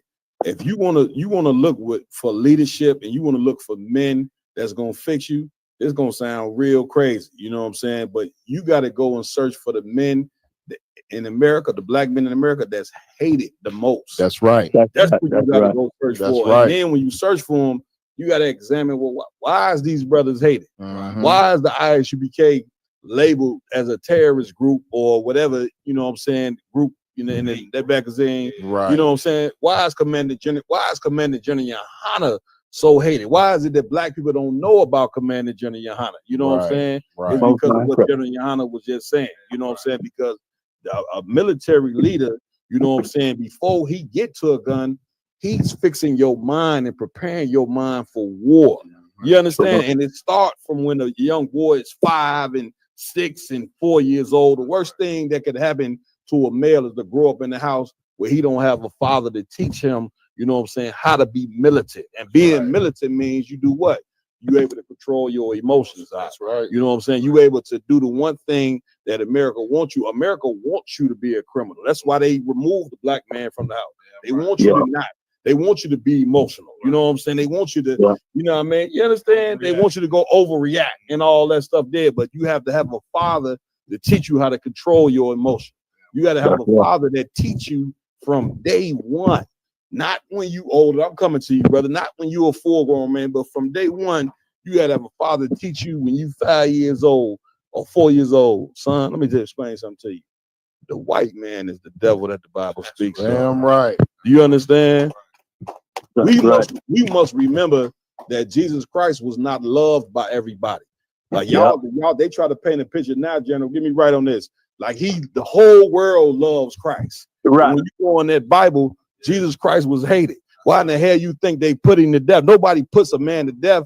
General, you bring this out all the time that everybody loves. Right. Jesus Christ, you know what I'm saying, was a revolutionary Black man that was coming up against the Roman Empire during that particular time. You know what I'm saying? Which is crucial because that's what we're going through right now. Damn right.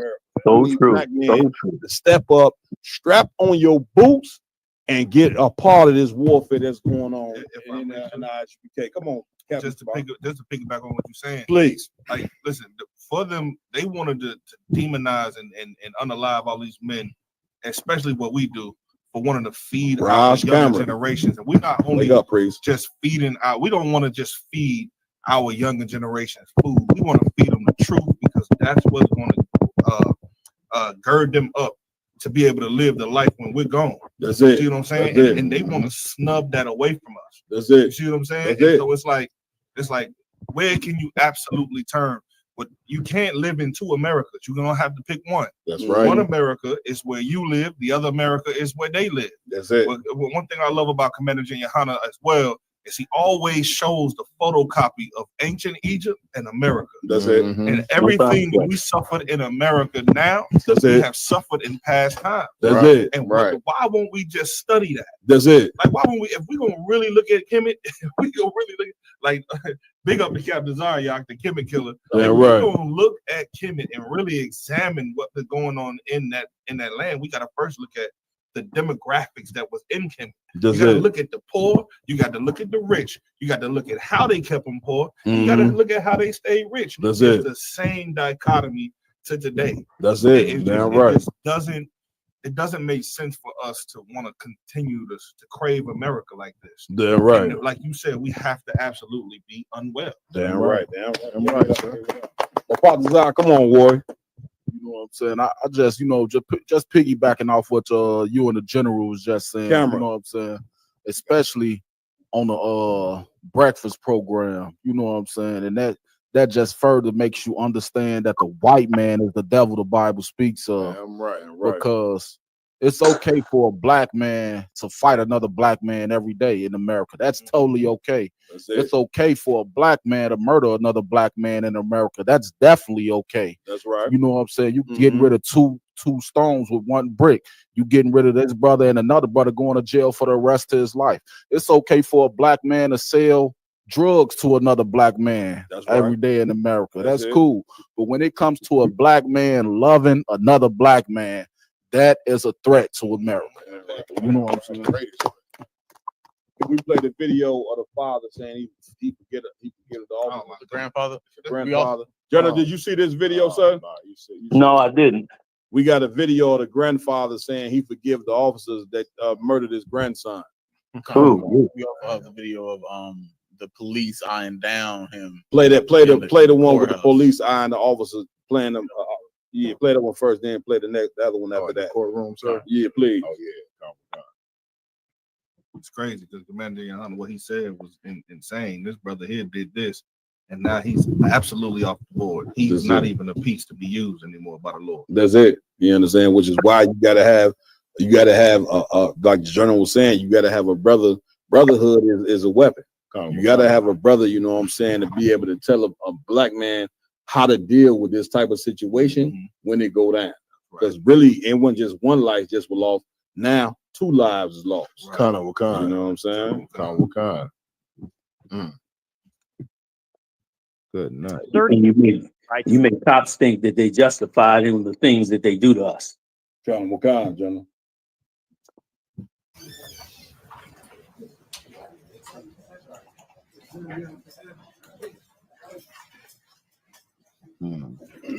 Thank you. No, thank you all. Thank you all for being here. Thank you.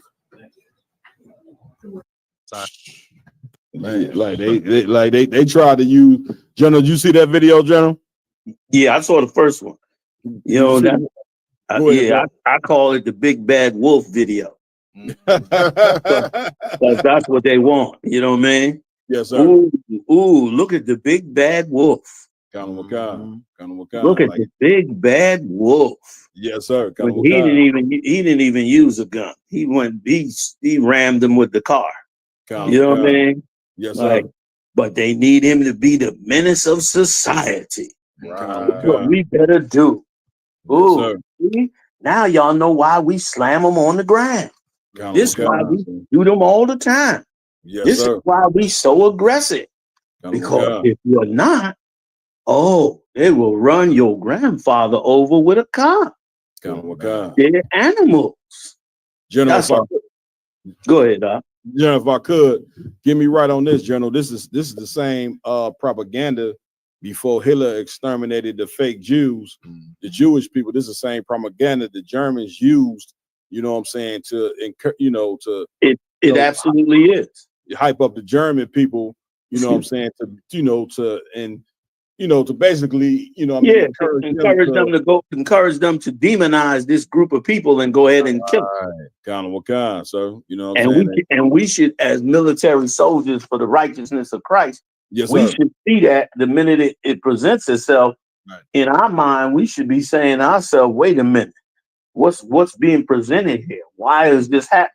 That's right. They love a story like this. And as they get closer to making moves against us, you'll see and hear more stories. They'll dig up all the stories like this. They'll be all over the news, and you'll be thinking, what's going on? Are black men bugging out? When the reality is less black men are on the streets today than have been probably since the 60s. Black men are disappearing from the streets. That's it. They staying in the house. They ain't going to no stores. They ain't hanging out in no clubs, no bars. They disappearing from the streets to where black women are saying, where are all the black men? What's happening to them? Now they all retreating to the porno and the video games. They said the hell with it. They trying to escape society when in fact they need to change society. Black Latinos and Native Indians. You know what I'm saying? We can't just let society roll over us. We got to force society to deal with us. Damn right. We're gonna do is wither away in the house. That's why what we doing on the street and everywhere else, food programs, all of that is absolutely vital and called for by the hand of the Lord. That's right, John. That's right. Come on, my y'all. Hey, one heavy thing, sir, if I could, with that video, as I'm watching him, you know what I'm saying? That brother, he got his chin up, he got his head up, and he's staring down that murder brigade in front of him. But as he's walking, I'm looking at him like Proud Boy, KKK, skinhead. You know what I'm saying? That's right. We want to ignore the fact that the FBI, the government itself, the news media has brought out that every police department around the country is full of nothing but white supremacists that have put on that badge and are waiting for their opportunity to engage in a civil war with us. You know what I mean? They get pictures of them doing the 3 fingers down on their belt buckle. That means KKK. Right. They got the bald heads. You don't think none of a bald head officer, but that's a skinhead. Right. You know what I mean? Right. They get their tweets and their Instagrams and they're saying all this racist stuff and they're in support of the Blood Tribe and all these new era groups that have come out. That's right. That's what that brother, the ones that are standing right there in the front line trying to look so intimidating, those are the white supremacists. Those are the hate groups. They made sure that they stood front line for him. Sir. That's it. Go ahead. Come on, Cap. Give it up for my eye. Damn right. Because what you're bringing out is so heavy. They're gonna go and try their best to console this officer's wife who got unalive by this incident. You know what they're gonna say? We're going back on the streets. We're gonna go right back on the beat, and we're gonna make sure that we make more of them suffer.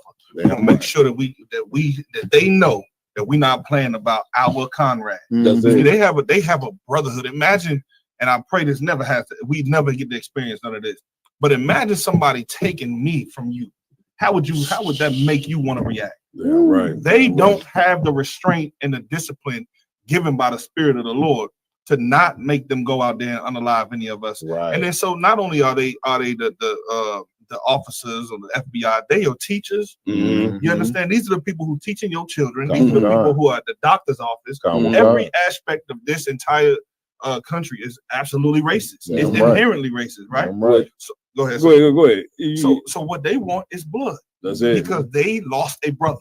That's it. Well, That's all it. we asking for is life. We want brothers to come in here and be a preventative measure against what they have planned for us, because they coming up out of the mountains. You see what they did at the what they was commenting on the Hebrew Academy. They ready to come out. They shout out the Hebrew Academy, Captain McCod. Yeah, I mean that video went viral. I'm coming to you, boy, but what you bringing out so heavy. Like, we got to understand something about white people, man. You black people and the Latinos, you got to understand this. You worse than an animal. A lot of people say they look at black people like an animal. To them, you worse than an animal. What I mean by that is, when you lose a son, white people look at it like you ain't got no pain. Right. You see what I'm saying? Right. They remember, you know what I'm saying? They looked at the slaves and said, well, they don't feel pain like we feel pain.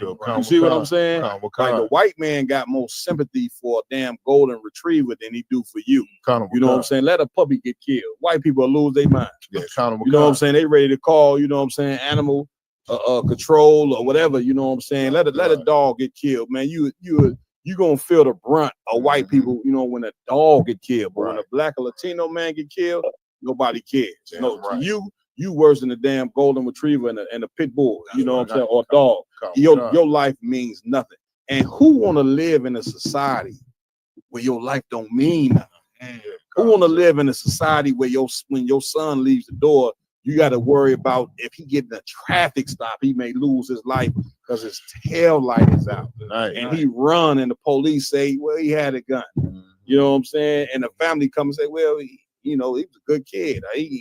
White man always talk about he got a gun. You can almost guarantee if the cops chase a Latino child and say they got a gun, you can almost guarantee more times times than not, they didn't have no gun. Right. We grew up in the era where it was nothing for detectives and white officers to slap some drugs on you, you know what I'm saying, and take you to jail. The white man is the devil that the Bible speaks of. Right. He's been the devil. He always gonna be the devil, you know what I'm saying? And we need to separate, you know what I'm saying, and take our love away from these people, which is what Commander General Hunter been teaching for them. They're 50 years. Damn right, sir.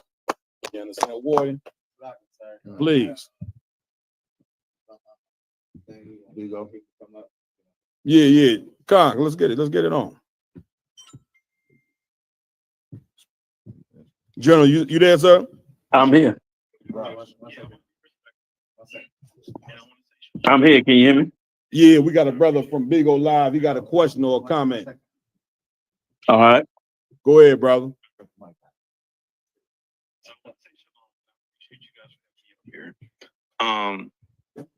I just had to ask a question Uh-huh. because I understand what you guys are talking about. What this brother did, his actions, I do not agree with. But I don't think this is a time for us to down this brother. Because I have watched you guys, and you guys say you guys are you're prepping for war because there is a war coming. So he took a shot. So what would you tell the other brothers to not take that shot? So that's like my first part of my question. The second part of my question is, man, can y'all go about a different way? Because this brother, like he was ready for war. Say again. Can you hear the brother? I'll leave it there. Yeah, I'll I leave hear, it there. I hear everything he's saying. I'll leave it there. I was gonna let him ask the second part of his question brother was ready and then for war. answer both of them. Colonel Wakan, sir. Ask the question again. Ask the second part of your question. All right. The second part of my question, it is coming from a little emotional side. Because can you guys not put this brother down for doing what he had to do? If you guys are ready for war, this man was ready for war too. I get he was a crash out. But the first part of my question, I really would like you guys to answer. What would you tell brothers to not make the same mistakes he made? Right. First of all, let me say this: we've been at war. It ain't a war coming. We already in it. And that's why we doing what we do and have been doing what we're doing. Number one. Number two, this brother did not take a shot. This brother took out his 45 and shot himself in the leg. That's what he did. Okay. He while we was in the bush, down in the woods, being quiet, waiting on the enemy, this brother popped off his gun and gave away our position. That's what took place on a spiritual level. Furthermore, we care for this brother more than you, because we would not have what the value of this brother not going to prison is tremendous. Tremendous. You think that running over one retired cop was a shot against the enemy, and it cost us the life of a brother in a cage for them to parade around like a monkey? You think that was a worthy price that we paid? Of course not. And second of all, we must always, in the UPK, understand this about the UPK. We're not personal with what we stand for. That's right. Understand how you feel. And like you said, is emotional because you understand what he went through. You understand other cats that this went through. Like I said before, I haven't lost a son to police violence. So I don't know what it's like. I haven't lost a son, period, to any of those type of things. So I don't know what that's like. I could imagine the pain and suffering that he's gone through. But to be a soldier for Christ, you can't be emotional. You're going to have to carry out your orders like a straight soldier. You're going to have to bury your emotions very, very far deep. And you're going to have to carry out the orders necessary to help your people. You got to get off of you and get on all these people walking around on the street. These strangers riding on the bus you see, these strangers on the train, these cats blasting their music with smoking a blunt in the car, these cats hanging out in the park. All of those people are your responsibility. That's right. You ain't got time to be thinking about your own feelings and emotions when it comes to this battle. You got to wake these people up. Making a move like this does not wake these people up. You hurt yourself and these people. You understand? So we're not down in this, brother, but every brother has to learn from this. Like, do you want, like, if we stay quiet, that means fathers don't go home and talk to their sons. Fathers don't do that. Fathers start to fix their mind to doing the same thing he did if something happens to their son. Do you think that that's going to help us go forward? No, it's just going to get a bunch of brothers incarcerated and killed. That's what it's going to do. You understand? We have to let every young brother know about the tragedy of, like, to this day. Okay, I'm just telling you me personally. To this day, I got to call Esau, the white man, one of the greatest propagandists in the world, because after so much incarceration and so much death, you would think that we as black people would know that using crime as a tool to survive in this country, using selling drugs as a tool to survive in this country is an absolute brutal mistake.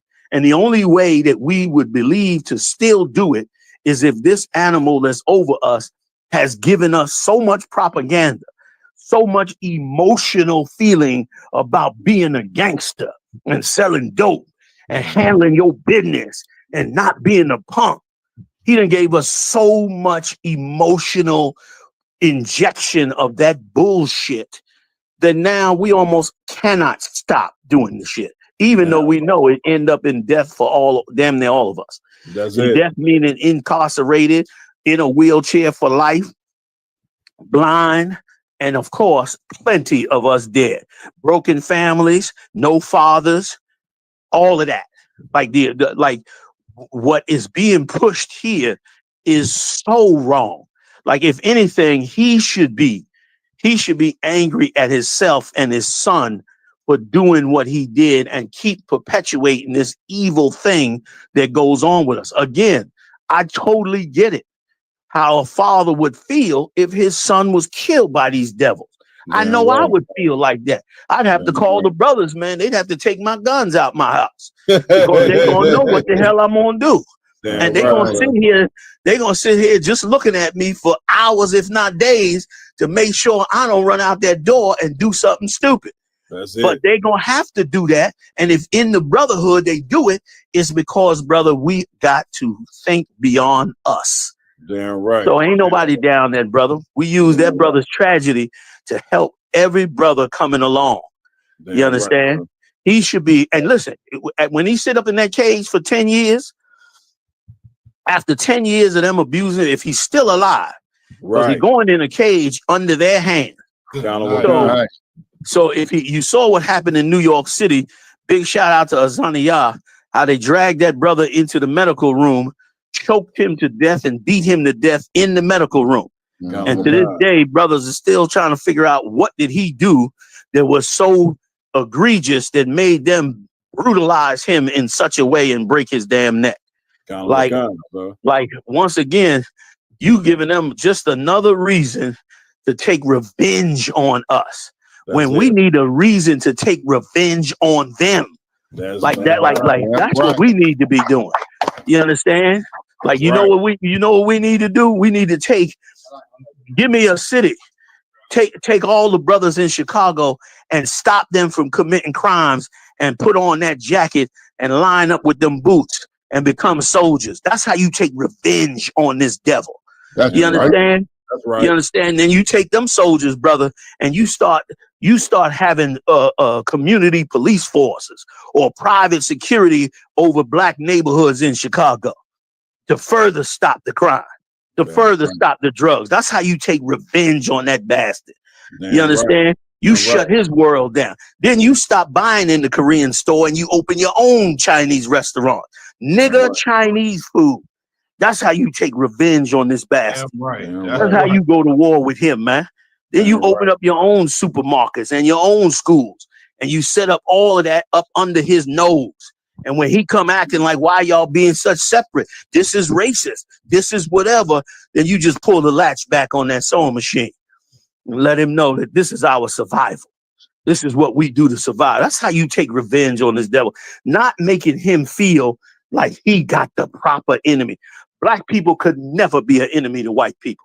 We just too destroyed. We are too destroyed to be any kind of enemy, to even be organized or come together. We need men that will desperately bring us together at any cost as a people to work together. And brother, we'll see the results. We see it in the ISUBK. We see the results right now. That's right. We watching the results right now. Like we have kept more young soldiers off the streets, out of danger. You understand? To where I had to have Muhammad teach classes on telling young brothers not to act a certain way when the cops roll up on them. Young brothers would come to camp, cops would roll up the camp, and they would start moving away from the camp just out of instinct and fear when them damn cops come up. And they had to learn over time, no, you ain't doing nothing wrong. You're not breaking no laws. This is a legal event. Stand where you are, follow orders. Look at the commanding officer, see what it is. And as brothers start to grow and learn that, guess what? That fear and these things are gone. They could do so much more. Brother, what I could have done with the fearlessness of his son, for his son to be that fearless to go take somebody's car, put the cops on a high-speed chase, jump out the car armed if it's true, you understand, and start to move. You know how important them 4 soldiers are. You know what them 4 soldiers could have did as a team. Damn you know right, what I could have done with them? I could have took a fucking city with them. Damn right. You understand? Damn right. But instead, Damn right.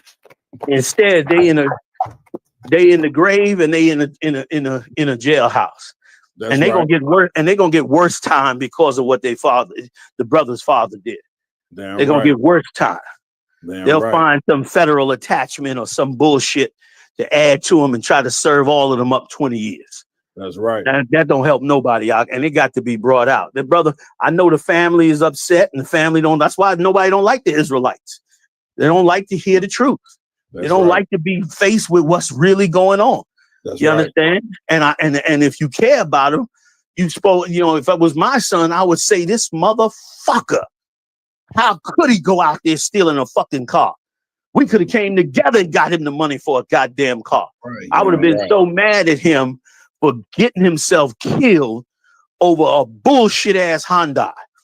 I would have been furious with him. That's right. About it. And then I would have been thinking of ways to not let the next son fall into that fucking trap. Damn Brother, right. that's the hard truth. You know what I mean? You go to church now, they're gonna cry for you.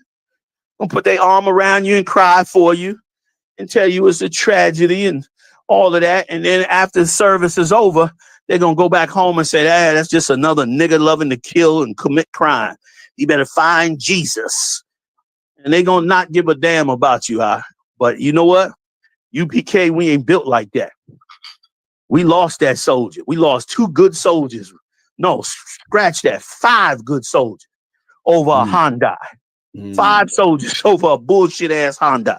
That's what we lost. That's it. And you telling me don't say nothing about it? Nah, brother, you don't understand. Damn you don't right. understand, because there's 5 more brothers getting ready to steal another Hyundai. That's I it. pray they hear this show and recognize that that's not real masculinity and strength. Right. Masculinity and strength come from us. I yield to what? Damn right. Give it up. Give it up. If I could just piggyback, I know you want to say something too, Lamar. And just another thing, you know what I'm saying? I see the brother got the name Israel, attached to his name or whatever. If you got that name attached to you, then you got to understand that vengeance belongs to the Most High, number one. You know what I'm saying? And by vengeance belonging to the Most High and Christ, you know what I'm saying, being our commander in chief, you understand, whatever the case may be, Christ is going to bring warfare to this white man like something you could not believe. But Christ also commanded Black and Hispanic men, you know what I'm saying, to be what? A good soldier of Christ. And being a good soldier of Christ means do what? You got to go to war with yourself before you can go to war with this white man. Right. Black men got to learn how to do what? Not be drug addicts. You understand? Right. Not be murderers, not be rapists, not be homosexuals. That's our war right there. You know what I'm saying? Right. Then listen, Christ gonna deal with the white man like something you could not believe. The white man already know it. That's why he got the damn space military right now, because he know a nigga named Jesus Christ is coming back to deal with him for all the crimes that he done to Black people. And a real military leader, once again, fixes the mind and the souls of the people first. Man, listen, We too destroyed to be go talking about going to a physical warfare with the so-called white man. Are you insane? You know what I'm saying? We got a ton of broken families, our women, you know what I'm saying, our enemies to us. So we got a lot to fix before we can even think about a physical warfare. And the Lord know that, which is why Commander General Hunter is telling you what he's telling you. Why we got to fix the mind of these soldiers first, so they can become soldiers for their people. Right now, they ain't becoming soldiers for their people. They out there calling them YNs. Right. You know what I'm saying? Right now, they telling them to be YNs so they can lose their life at an early age, so they can go to jail at an early age. You got to understand how to fight a war. The warfare start in the mind first. You know what I'm saying? Right now, you know what I'm saying? A brother going out and killing the cop, like the general say, that dude's nothing. They gonna beat the hell out that cat every day in that jail. Yeah, you know what I'm saying? I'll be surprised if he don't die of starvation. They may poison his food or whatever the case may be. You know what I'm saying? You can't go out of the order in which the Bible says to go. The Lord know you want revenge, but you don't get revenge right at this point in time. You understand? First and foremost, you got to fix yourself first, and we gonna get our revenge when we start doing what the hell the Most High say to do. Like, you can't jump over what the Lord say. The Lord say keep these laws, statutes, commandments. You want to go to war with the white man, but you don't want to do what the Lord say to do. It don't work like that. You got to do what the Lord say first, and then we the only people on earth that have a living God. That's right. The white man ain't got no God. The Arabs ain't got no God. These other nations, they ain't got no God. The one people who got a God is blacks, Hispanics, and Native American Indians. The 12 lost tribes of the nation of Israel. You the only people that got a God. And by you having a God, God damn it, you got to do what the fuck he say to do, man. That's right. He said, don't be a homosexual. You got to do it. He said for our women not to be whores. Our women cannot be whores. He said don't eat certain foods. You can't eat that food. Right. He knew what the fuck a good father say to do. So don't worry about no fucking war when you ain't ready to do what the fuck your daddy say to do, man. That's so important to have a father in the goddamn home in the first place. Right, sir. Hey, Cap, can I add one little thing to that? Please, sir. That you said this brother has the name Israel up there. I hope he's not part of one of these fake Christian groups, because they run by homosexuals. And these groups are teaching you brothers totally wrong. Even though they Israel, and wearing fringes, but they are teaching you a Christian gay form of the truth. So and it is, sir, the brother say he a Muslim. Okay, then okay, beautiful. Good for him. Because fake Israelites is worse than even being a Muslim. You know what I'm saying? But we could get into that on another story. But here's what the Lord said. The Lord said this: I agree with thy adversary while thou art in the way. You understand? Like, you know, like I see this all the time, all over the social media. Cats beefing with the cops and ending up getting shot, choked out, paralyzed, all kinds of stuff going. You got to fight them Edomites in court, because they got power over you right now. Right. You got to fight them. There's other ways to battle them. You just have to go through the steps. I know it's aggravating. I grew up in the Bronx, and them Edomites, brother, they terrorized us in them projects every damn day to where, if not for the Lord, I know of at least one incident where my brother had to save my life because I was definitely going to do something I shouldn't have done. Which would have hurt everything I've done from a teenager to now.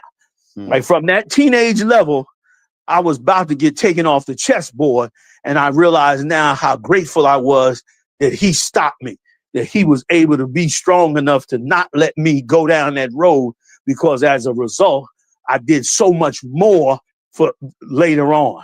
You dealing with this beast, man, try to deal with him with all your shit right. Try not to cut the corners. Like, he got all these fees because he waiting for you to not pay for that registration. He waiting for you to not pay for that inspection. He waiting for you to not go get that light repaired because he know you. He working you to death. So then here comes his opportunity to have power over you in that immediate time and to do harm to you. And you should know you are the target. And here's the worst part that we don't know. as black men and Latino men, that you are extremely valuable. Damn You right. feel what I'm saying? If the brother can still hear me, you are extremely valuable. You can't just allow yourself for your ego's sake to go get incarcerated, to go get killed. You understand? And if you already been incarcerated, you should know how much time you lost of things that you could have done. You know, and you know what a big problem with a lot of us is? We don't believe we could fix us because everybody else failed. So we, a lot of times in our heart of hearts, we like to talk about this stuff, but we don't really think we could change anything. You got me? We gave you something. Okay, but we don't think we could change anything. Let me tell you something, man. I wake up every day knowing that one day we're gonna change all of this because we're gonna come together. And I'm gonna grind out to my last breath to make sure it happens. And you should know how valuable you are. That we can't afford you spending time in a cage. We can't afford none of that. We need you out here on these streets fixing whatever the damn problem is. I yield to water. Yeah, right. Give it up. Hold on something real fast, everybody. We're gonna take a 5-minute break, and Jenna, if we're gonna take a 5-minute break, play a song or two, and then come right back and jump right into the World War III stories that you want to get into, Jenna, if we could. Yeah, we could do that. We'll make it short because it's getting late, right? Little short breakdown on it. Yes, sir. Yes, sir. Let's do So it. everybody hang tight. Don't go nowhere. Grab your popcorn, use the bathroom, whatever you got to do. We'll be right back in 2 to 3 minutes right here on the Round Table of Truth. Back row.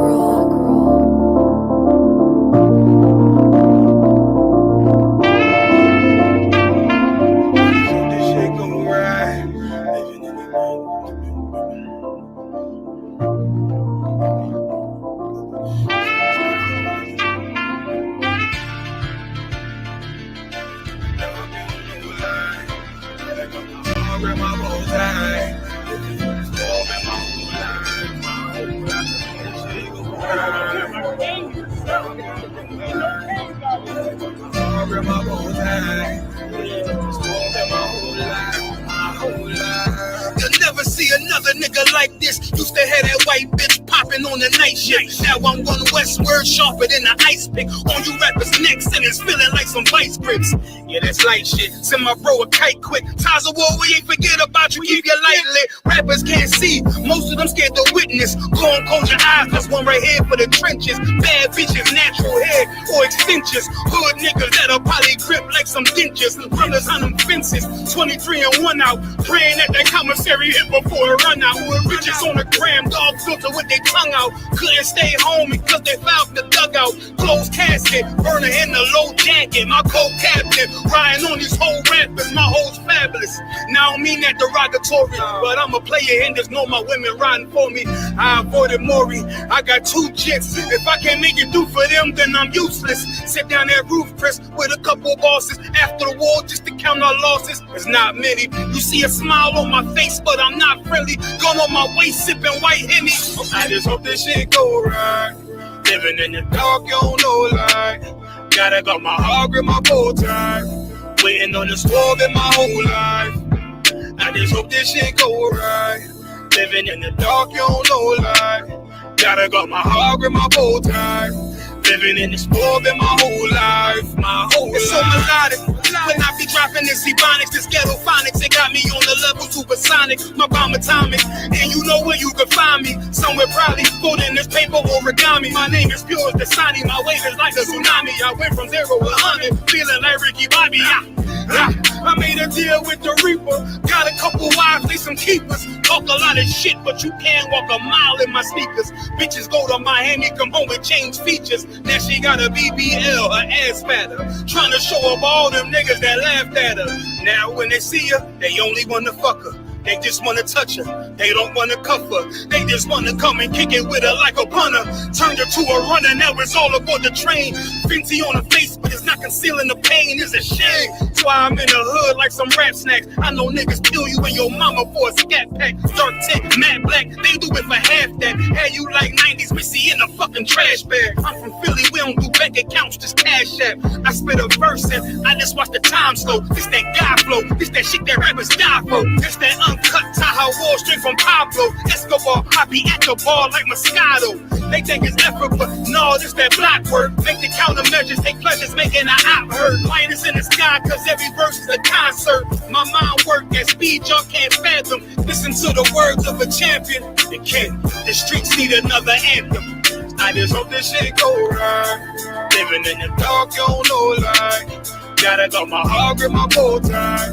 Waiting on the score in my whole life. I just hope this shit go right. Living in the dark, you don't know like. Gotta got my heart grip my bow tie. Living in this world in my whole life, my whole life.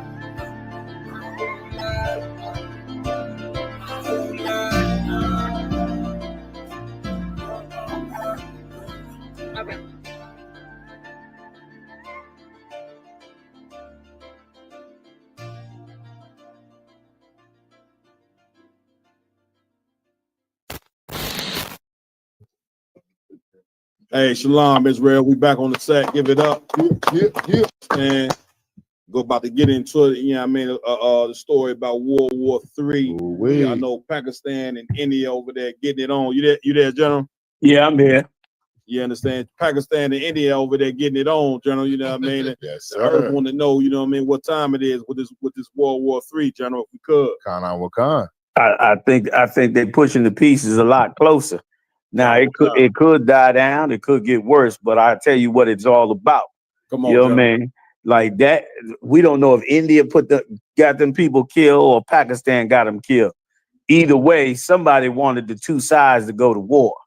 And one of the main reasons they want them to go to war is because China has poured billions of dollars into Pakistan.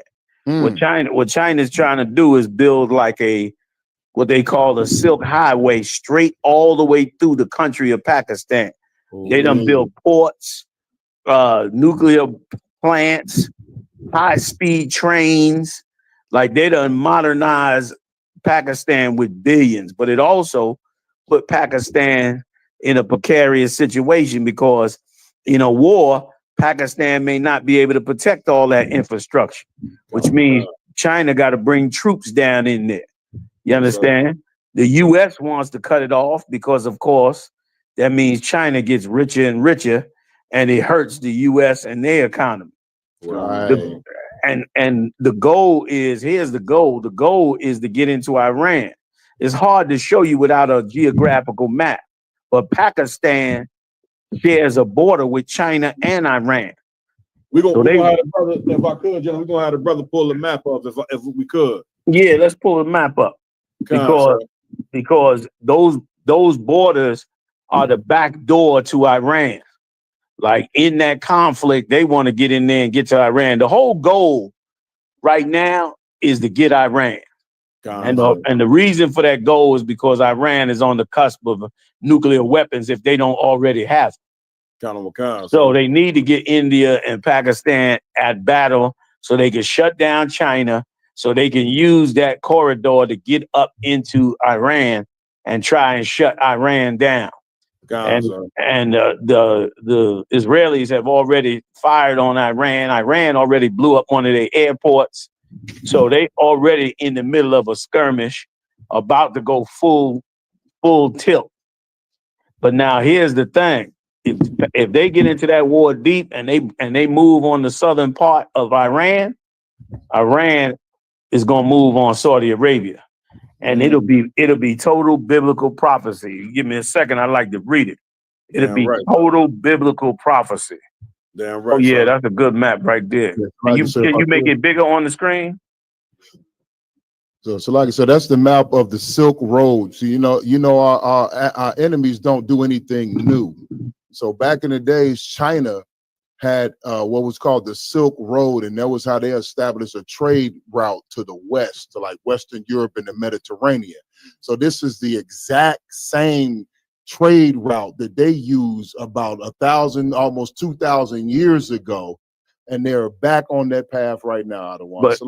But now here's the difference, right? Can you make this map bigger? Wait a minute. No, never mind. I can make it bigger. Okay. Here's the thing. If you look at that area called Dun Hong, and you go straight down from Dun Hong, straight down into that sea below it, which is really the Indian Sea, but I believe they call it something else. Might be South China or something like that. That road is one route that they want to go into that area and control all of that area on the lower half of India. The other road from Peshawar, I think it's called, that is, just like you said, the old ancient route that they used to use to get down into the Indian Sea. Right, there you go. That's the old ancient route. They don't want to go around India this time.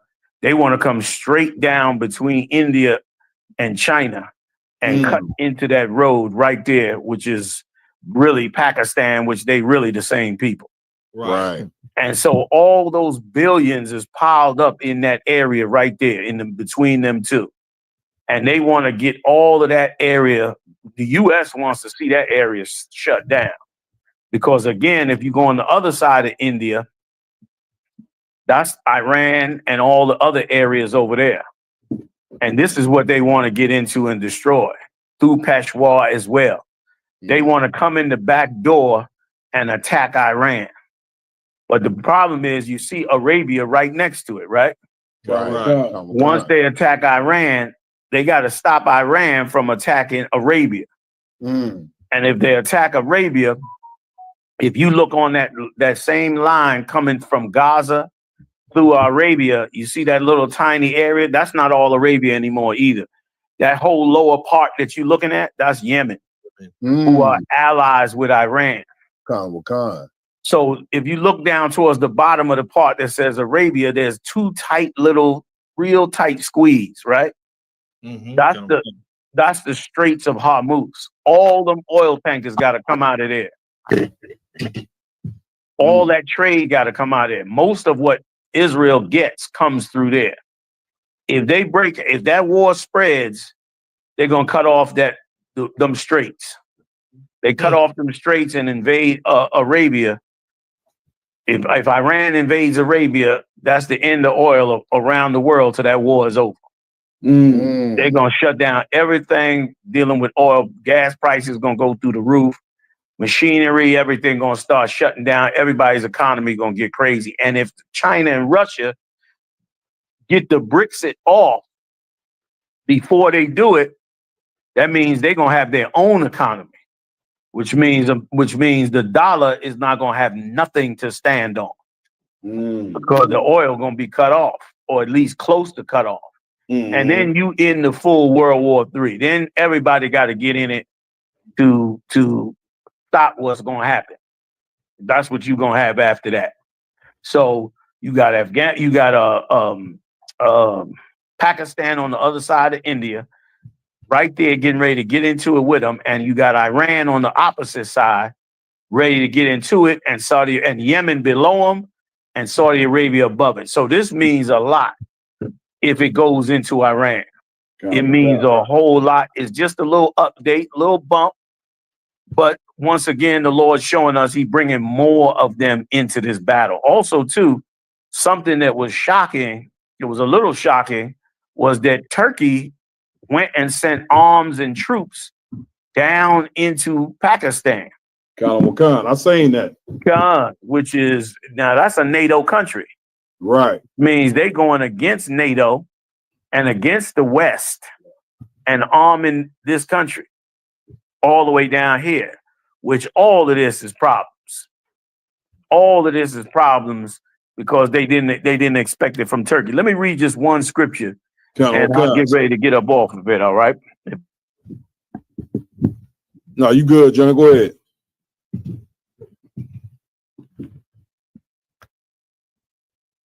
Slicer, you want me to pull the scripture for you?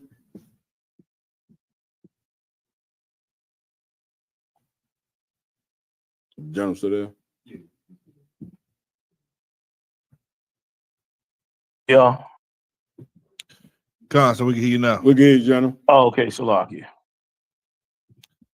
The brother asked, would you like him to grab the scripture, General? Yes, please.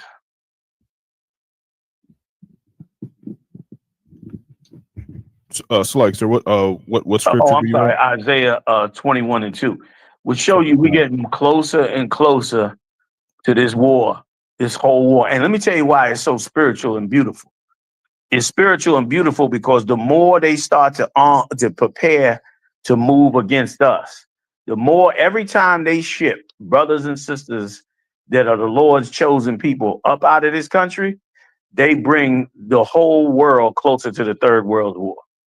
Like this is happening as a direct result of what's being done to us. No, it seems hard to believe, but the Lord loved these 12 tribes. Damn right, so. And he coming to get them. Go ahead, Come. This is the book of Isaiah, chapter 21, and verse 2. A grievous vision is declared unto me.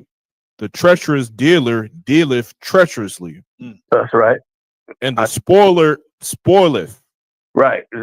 Isaiah began to see this vision of what it was that they was going to do and how they were going to do it, and how bad it was going to be. And this is how he took it. Of course, we don't take it like this now because we've been living comfortably in America. But this is how it's being taken around the world. Go ahead. Go up, O Elam. Besiege, O Media. Right. Elam is the East Indians. Both Pakistan and India, they the same people. They just separated by religion. So the Lord is saying for them, the Indian side, Elam, to go up to Media. And that Media is part of the family of the Persians and the Medes. The Persians and the Medes are the Iranians. Media is the southern part of Iran. And the Lord is telling Elam, India, to go into Iran. So we're going to look forward to seeing that coming up down the road. Go ahead. All the sighing thereof have I made to cease. Go ahead. Verse 3. Therefore are my loins filled with pain. Right.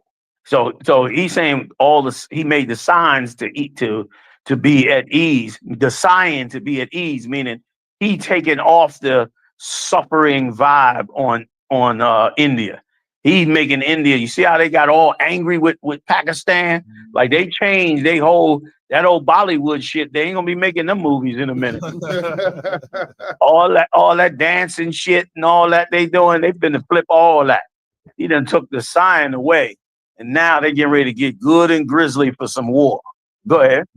Pangs have taken hold upon me, as the pangs of a woman that travaileth. Right. When Isaiah saw this, it was like, whoa, I can't believe this is going down like this. This is going to be horrible. Go ahead. I was bowed down at the hearing of it. I was dismayed at the seeing of it. My heart pained, fearfulness, affrighteth me. The night of my pleasure hath he turned into fear unto me. Go ahead. Prepare the table which in the watchtower. Eat, drink, arise, ye princes, and anoint the shield. Verse 6. For Listen, thus have when he said ye princes, anoint the shield, that's talking about Saudi Arabia. Like y'all get ready too. They're gonna invade Iran, and Saudi Arabia gonna quickly come behind it. Go ahead. For thus have the Lord said unto me, go, set a watchman, let him declare what he seeth. You're right. Let that watchman declare what he sees. Let him tell you how this is gonna go down. And that watchman is us. We those prophets, man.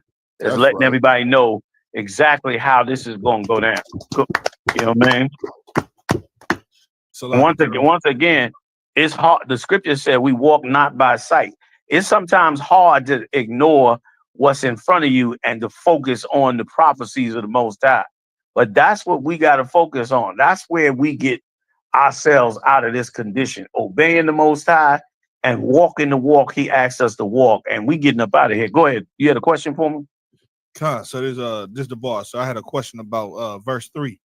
Go ahead. It said, pangs have taken hold upon me as the pangs of a woman that travaileth. Is this him seeing the conflict that's happening, but it ain't yet happened yet, but he can see it building up, and then it's just he ready for it to happen. Is that what it's saying? Yeah, like he's seeing the Lord is showing him the vision of it. And as the Lord's showing him the vision of it, you ever been in a situation where you get butterflies in the stomach? Okay, well, he in that situation where it's so frightening to him what he's seeing that he getting butterflies in the stomach. And he said, as a woman in travail, because he knows that these are the signs that bring us to Christ's kingdom. Like these are the signs of travail and that bring us to Christ's kingdom. So these pains to him is like he's pregnant, like almost like I'm pregnant, you're about to have this baby. And if you could imagine the same thing, like you watching the vision, having that fear in your stomach, and your wife sitting next to you having the same pain in the stomach, but hers is because she about to have that baby. That's in essence what he knows is happening. Satwara. Camera. Verse 7. And he saw a chariot with a couple of horsemen, a chariot of asses, and a chariot of camels, and he hearkened diligently with much heed. Go ahead. Verse 8. Nice and fast. And he cried, a lion, my lord, I stand. And he cried a lion because that was the symbol of the Saudi Arabians. Remember, they got the lion with the wings on the back. That's their symbol. And that's why he said when he saw these soldiers coming, it was just a few of them. And they was on asses, meaning they weren't the super baddest of soldiers. But they did come. And as a watchman, he said, my Lord, I see a lion or lions. Go ahead. I stand continually upon the watchtower in the daytime, and I am set in my ward whole nights. And behold. So in other words, that's a lesson for us to be vigilant, watching what's going on in the earth, watching these heathens and watching what they're doing as we war day and night to bring our people together, to wake our people up and wake them up. We also examining these heathens. Go ahead.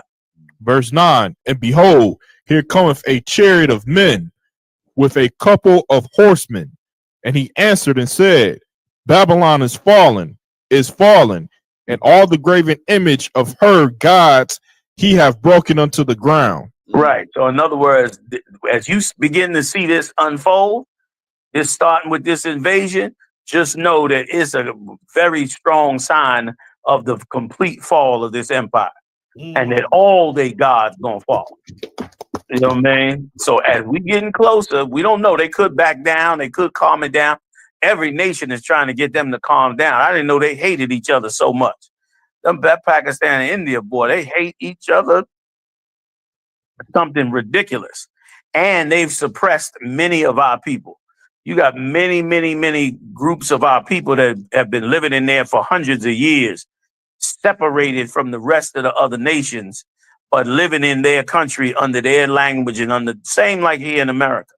You got plenty of them that the Lord is going to rip up out of that place. Go ahead. Khan. Verse 10. O my threshing in the corn of my floor, that which I have heard of the Lord of hosts, the God of Israel, have I declared unto you. Right. Oh, my threshing, meaning, you know how you thresh wheat, you cut wheat down. He's saying that's what he's seeing. He's watching this threshing on the corn of his floor, meaning right before his eyes, right in his time. Go ahead. The burden of Dumah, he called to me out of Seir. Watchman, what of the night? Watchman, what of the night? Right. Dumah is in Saudi Arabia. Dumah is like right on the edge of Saudi Arabia and the northern side of Yemen. And he's saying, what am I seeing here? What is this? Watchman, tell me what's going on. Go ahead. The watchman said, the morning cometh, and also the night. If ye will inquire ye, return, come. Verse 13, the burden upon Arabia, and the forest, and Arabia shall ye lodge. Right. And they're going all the nomads, I forget what they call them, cats that live in that desert, that don't live in no houses and just roam that area. What do they call them again? The Bedouins. Bedouins, right. Bedouins, all of them now. And the soldiers coming from the other side, from over in Iran, they're going to all lodge in that area. They're going to start invading that country. That country is coming next in this prophecy. Go ahead. Oh, you traveling companies of the damned. Verse 14. Right. That's their soldiers, the Saudi Arabian soldiers pushing back up against Yemen and pushing back up against India. Go ahead. The inhabitants of the land of Timah brought water to him that was thirsty. They prevented with their bread him that fled. Right. In other words, they basically weakened them because they lived so good with their oil. They had water, they got bread, they done lived good. And they weakened them that would have escaped, made them stay when they should have got the hell up out of there. Go ahead. Verse 15. For they fled from the swords, from the drawn sword, and from they ain't gonna be built to fight these countries. They done lived too good off of that oil. They ain't built for this yet. They think they built for it, but they not. Go ahead. And from the grievousness of war. For thus hath the Lord said unto me, within a year, according to the years of an hireling, and all the glory of Kedar shall fail. Right. The glory of Kedar shall fail, meaning, according to this prophecy, Saudi Arabia gonna fall in this war. That place is gonna fall. So much records of us as a people are gonna come up out their country. So much secrets that they've been hiding for years and years and years are gonna come up out their country. Because they got the records. It's all up in there. But it's now gonna get cut off, and that country will never be the same. The whole world will never be the same. Right. If this escalates into the way this prophecy is laying it out. It may die down and calm down and get good or whatever for a while. But it is definitely eventually getting ready to escalate into something else. And once they go up in that Saudi Arabia, they'll probably never get out. That's probably pretty much, they're going to be close to the very end. They're going to have to go after that. They'll probably drop a nuclear bomb on Iran, if not before. Colonel McCon. General, our brother got a question. Sure, go ahead. Salaki Adawan, it's actually more of a statement. You know, we battle the Muslims on bingo. And, right. You know, they actually try to use the scriptures to put Muhammad in the Quran, in the Bible. Right. We ain't broke this down to them and let them know it's talking about the destruction of the Arabs, not Muhammad being in the Bible. Right. It's saying, read that line again. Calvin Khan, verse 16. For thus hath the Lord said unto me, within a year, according to the years of an hireling, and all the glory of Kedar shall fail. Now, once they read that verse, if they know what Kedar is, then you're right. They ain't got a leg to stand on. And whenever you battling Muslims, make sure you do not let them get away with anything to do with Islam when they are not an Arab. Like, you got to hammer them with that shit out. Like, they want to argue a scripture or argue a prophecy or argue something that Muhammad said, you understand, on the hadiths and all of that. But don't never want to argue that you are not an Arab. Like, you are just like in the garden, you tying fig leaves on yourself. That's it. You trying to be somebody that you have nothing to do with. And it's such a shame because we gave that religion a chance. They had a chance in the 60s. They was the big boys on the block in the 60s. And every prominent Muslim left black Muslims and joined Arab Muslims. Right. Okay. Every last one of them did. And still do to this day. Many of which don't even want to be associated with that organization. You know what I'm saying? Because, of course, you can't serve two masters. You can't serve God's people and serve the Arab God. You're going to have conflict. So when people come to a certain point in that, they go to serve the God of that religion.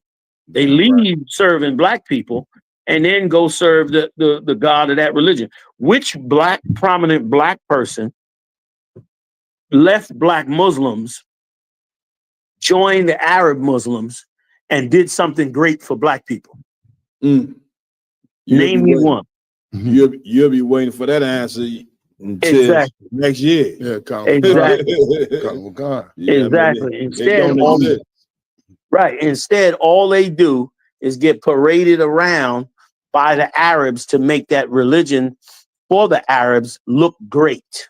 You know what I mean? Like, remember the one guy, the Palestinian music guy, went and took Tyson and had Tyson in a Muslim outfit, taking pictures with him. The young brother that just got arrested recently for conspiracy to murder other gang members. They took a big pictures with him and had him dressed up in the outfit. So those Arabs get to use prominent black people or famous black people for their own propaganda, to make other young brothers join that religion. And the brother, listen, if there was nothing else to worship, there was nothing else that was truth, then Farrakhan would be the best option. Why? Because at least he is focused on black people, at least for the majority of what he's doing. You understand? But none of it is any good. Why? Because that religion is focused on the Arabs first.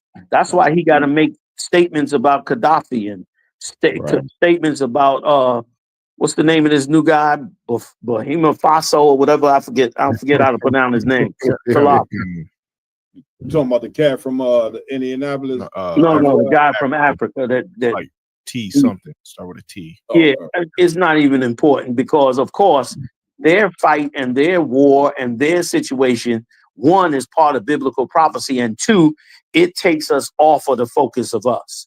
Takes us like those people are going to go to war, and guess what? The whole world is going to hear about it, and they're going to support them.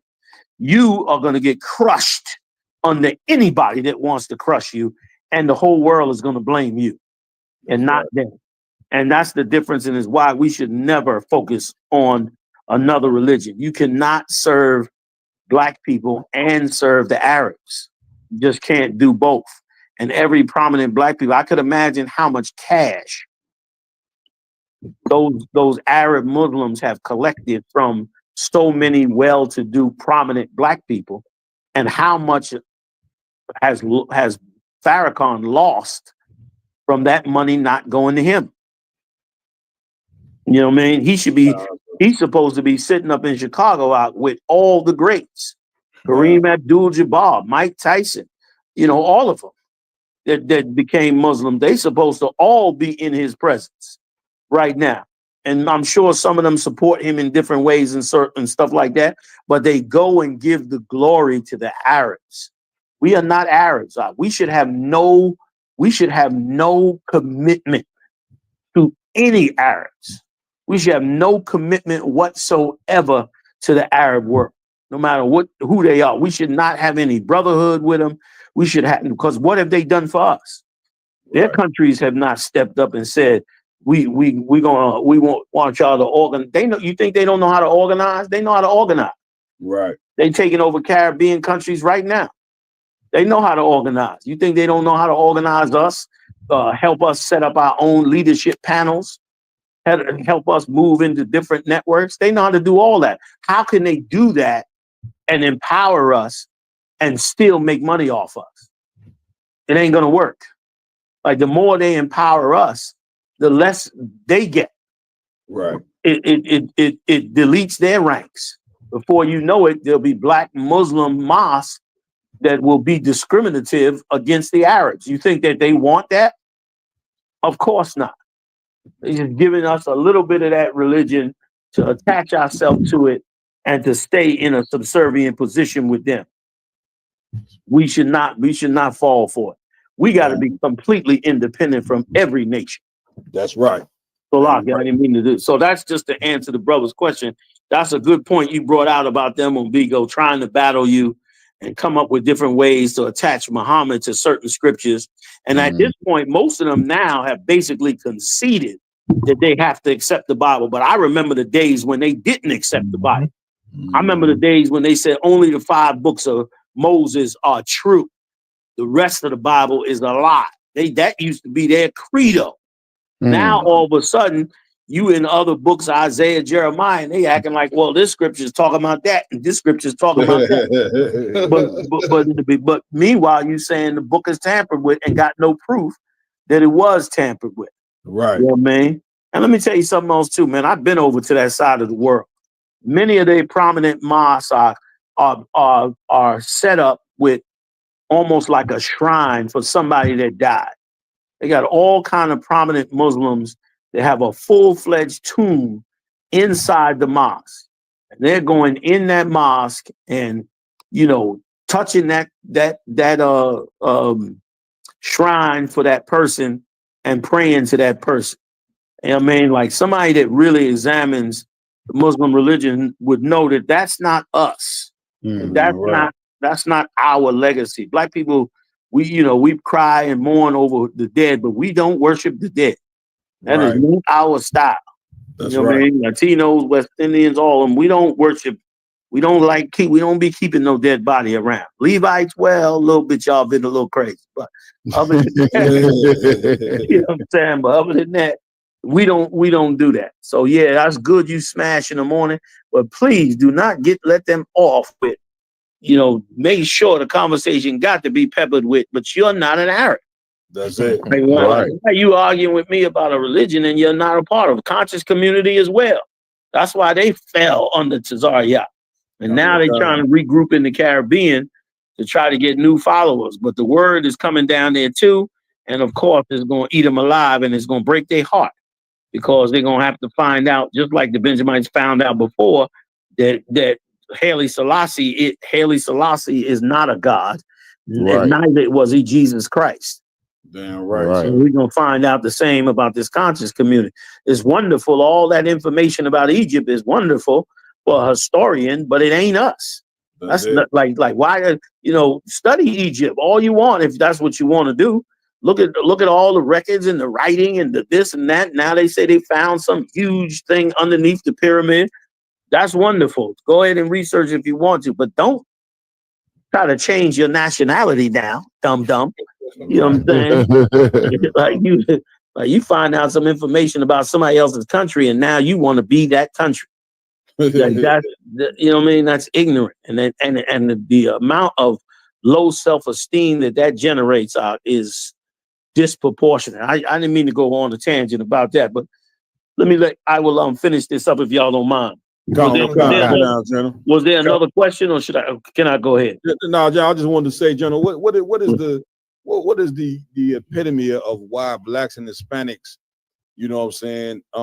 want to avoid serving, the God of our people. We want to run to the Arabs, we want to run to Christianity, we want to run to Pan-Africanism, we want to run to Buddhism.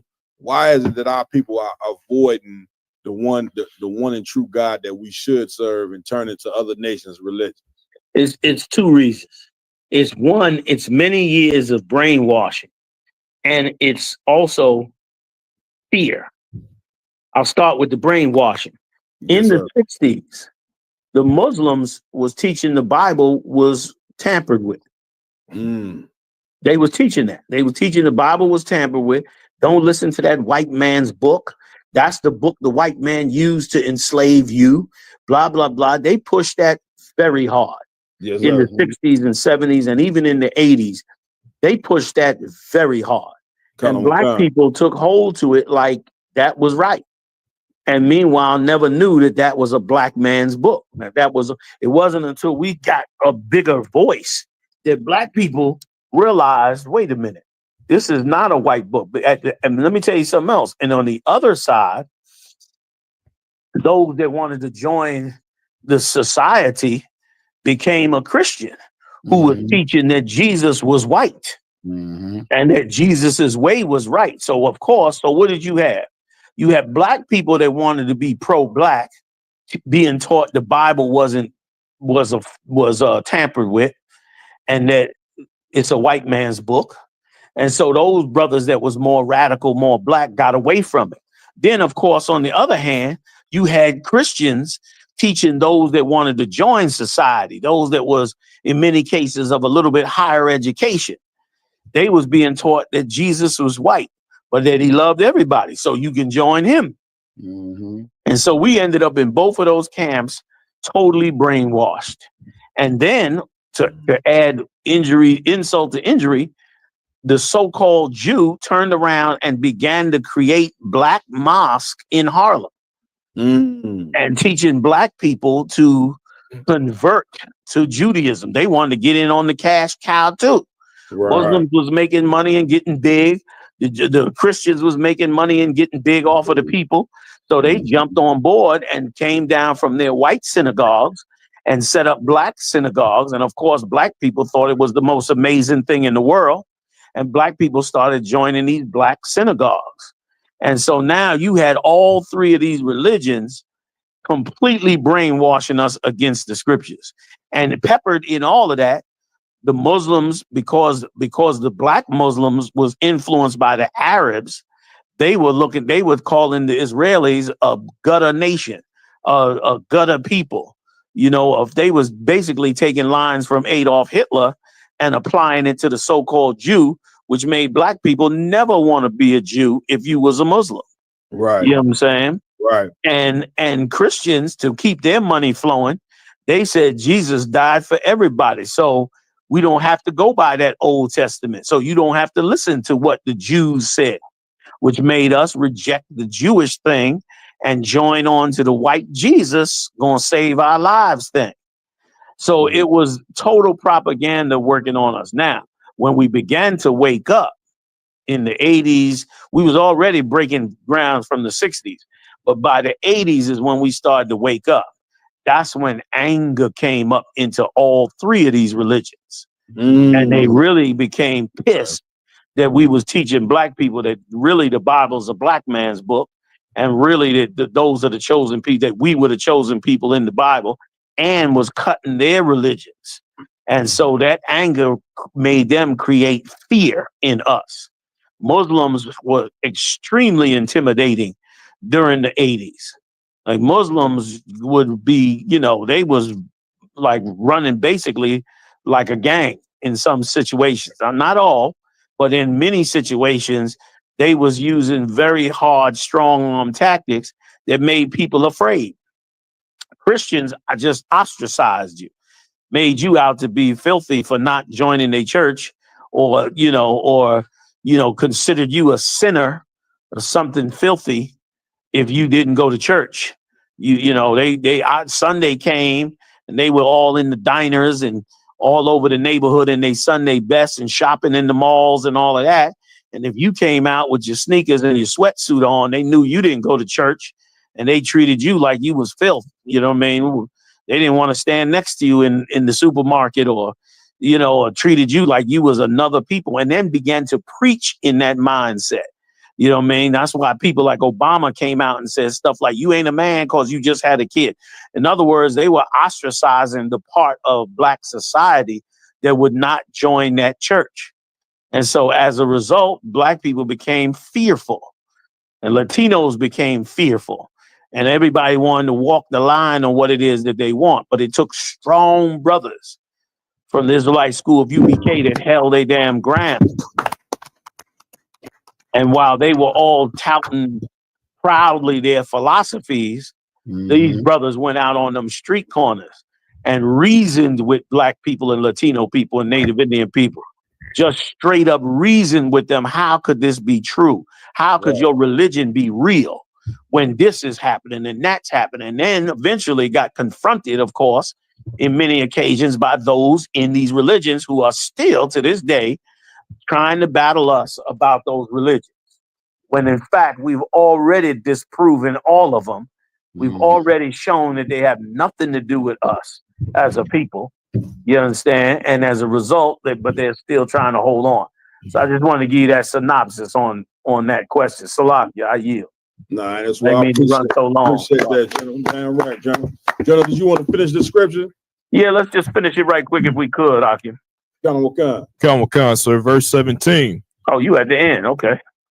And the residue of the number of archers, the mighty men of the children of Kedar, shall be diminished. You hear that? The Lord going to diminish Saudi Arabia in this battle. Go ahead. That's right. For the Lord God of Israel have spoken it. That was the last verse, right? Come on, sir. That was the last All one. right, that's it. So that's what this potential is. This Indian-Pakistan war has the potential to drag into Iran, which would raise Iran up to go to war down in Saudi Arabia, which will create a real mess in the world if it's allowed to go that way. Now, it's still early in the game. The Lord may not let it go that way, but it could. You know, Israel could just decide to drop a nuclear bomb on Iran and change the landscape of the world. Who knows what these people got planned? Right. But they all know they playing for keeps.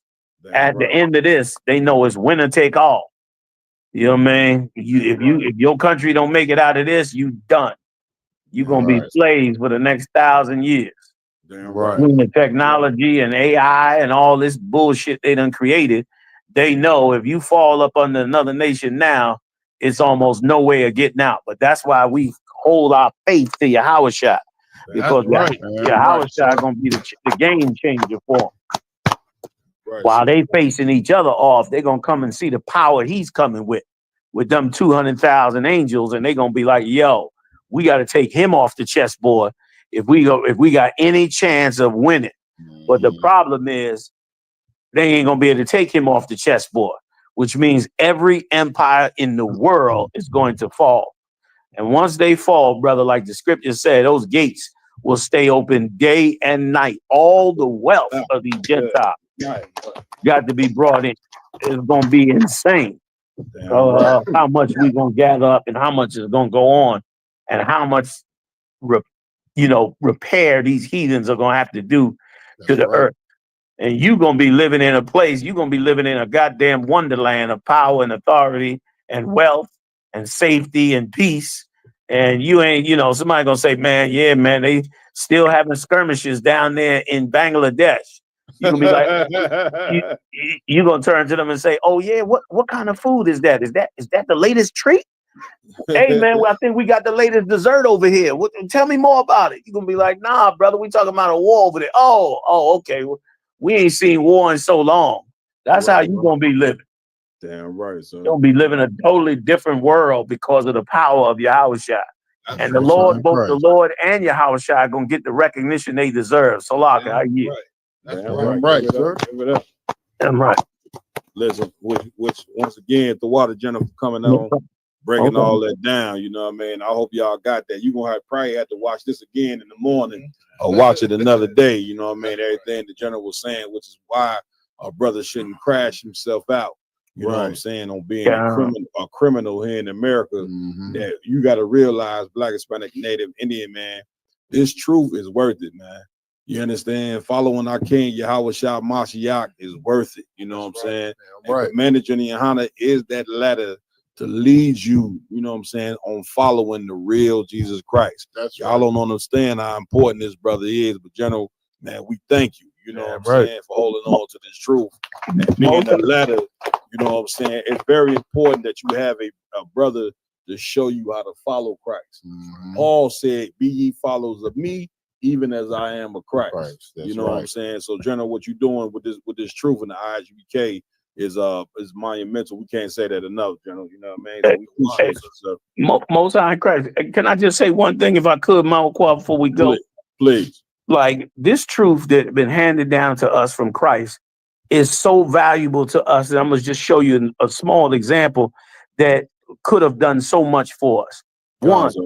One, if his father would have known and been taught that the scriptures say we are to be reincarnated, he would have known that he's going to get that boy back. He didn't have to just jam himself up on top of it. He would have got that boy back. That's right. He would have known that, and it would have been helpful to his grief to have known he was getting him back, and then he would have worked towards that day that he would get him back, which would have been working towards the kingdom of heaven. Like learning this truth makes you avoid so many obstacles that would otherwise just wipe you out. And I know sometimes you just want to flex out and just show these devils your power, but Christ said, revenge is mine. Wait till I rise up to the prey. Damn You right. guys, like, you're going to see a day. You're going to get every ounce of your revenge in that day. Damn You know what I right. mean? Like the scripture said, we're going to sing aloud on our bed with a two-edged sword in our hand, binding not just any old cop. We're going to bind their kings with feathers of iron. Damn right. That's what we're going to do. You know what I'm saying? That's So I right. yield. The water too, the water for having me. The water for Yahweh Shai for giving us this truth.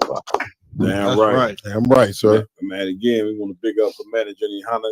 You know what I mean? Excellent, you know what I mean? Round table of truth. Again, we're gonna go ahead and salute the general out before we close on the show.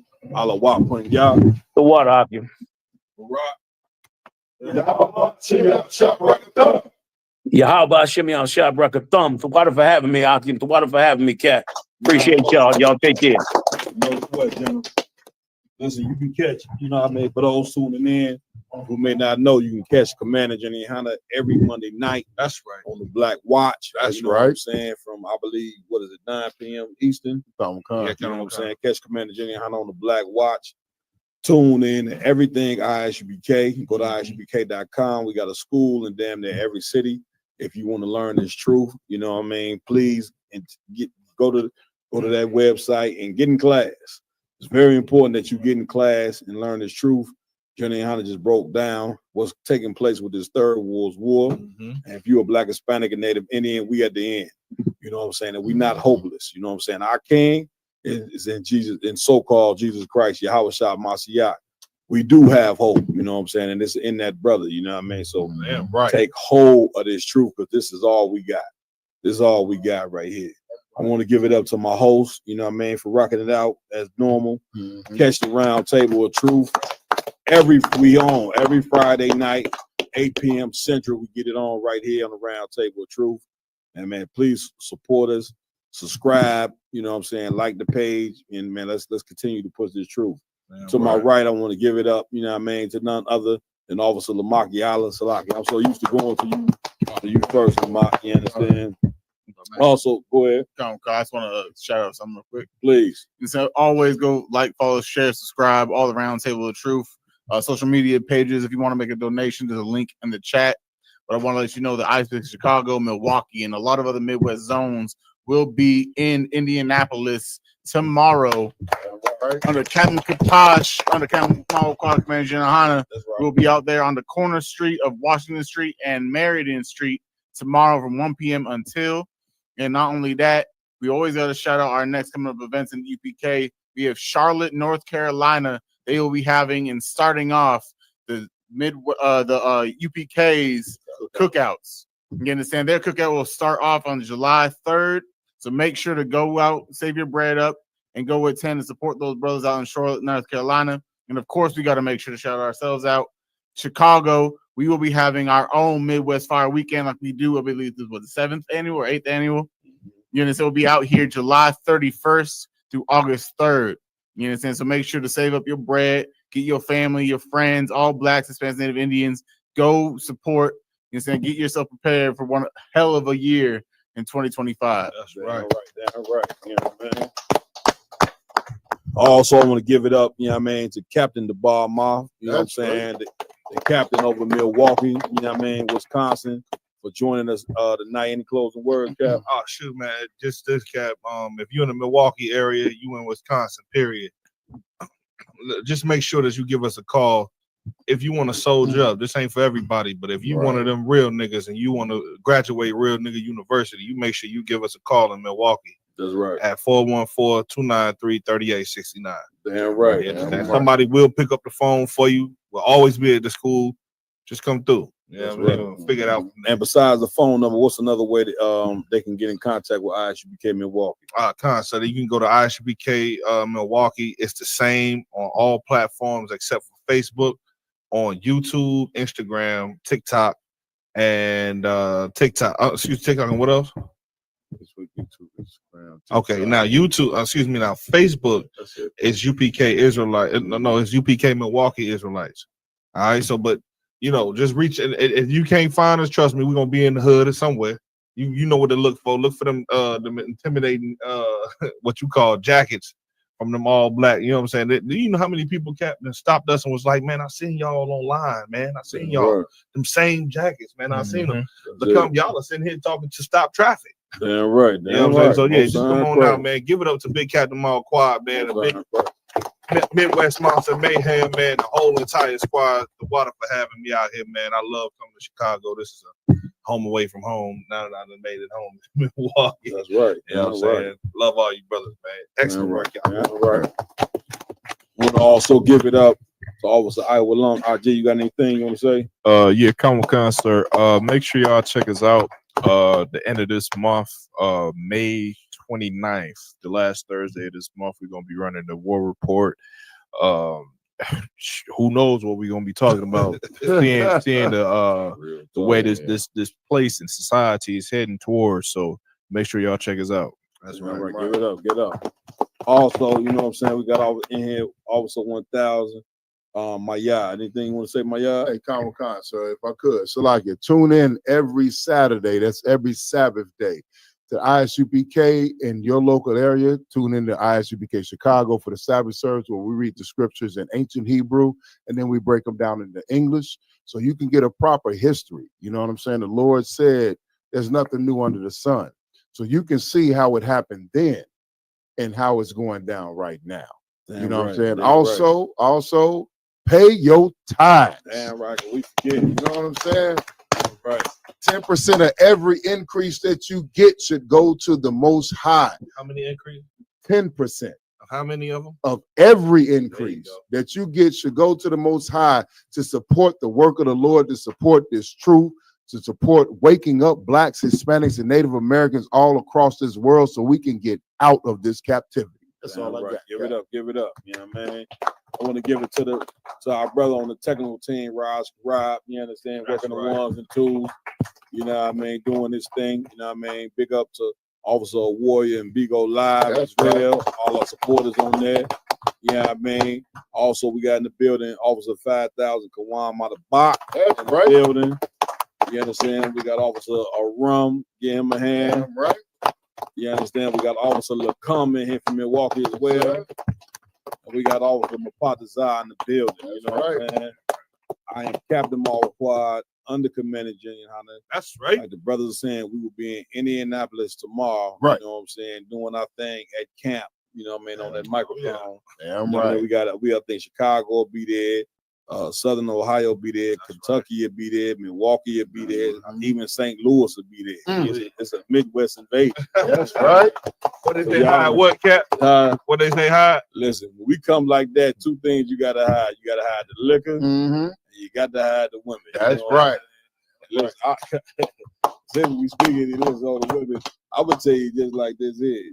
You sisters of Indy, you better present your goddamn stuff. Damn right. God, I ain't chasing you. You know what I'm saying? Present thyself. Look up, give me self-approved. I ain't chasing. You know what I'm saying? Like, big up to all the brothers who chase these. Man, I ain't chasing. Nope. You better present yourself before a priest in a real way. In a real way.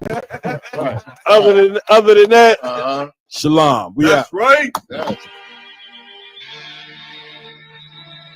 Majority of the world is telling a Black, Hispanic, and Native Indian woman what they want to hear. No, what we need to do is try to come together as a race of people and stop being persecuted and murdered in the streets. And when we worship the God of these other nations, we give all of our resources and all our love and dedication to their gods. That man is supposed to be the head of the household. Hands down, period, point blank, because he will lead you correctly. Yasha my Allah.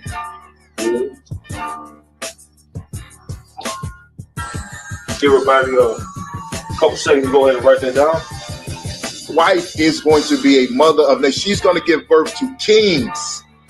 Do you know what I mean? Can you imagine that?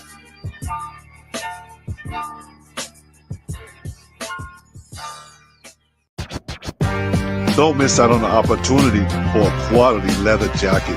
Yatazar Pale X Diverse City is introducing their Real Nigga University Letterman jacket.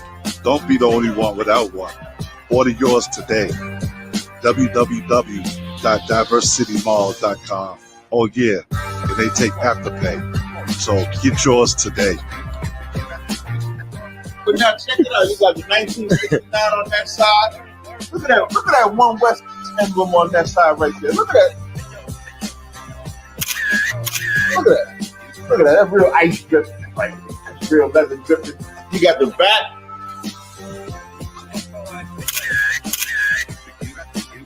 And then, if anybody ever questioned us putting nigga on the jacket, you got Acts 13:1 engraved right here on the front.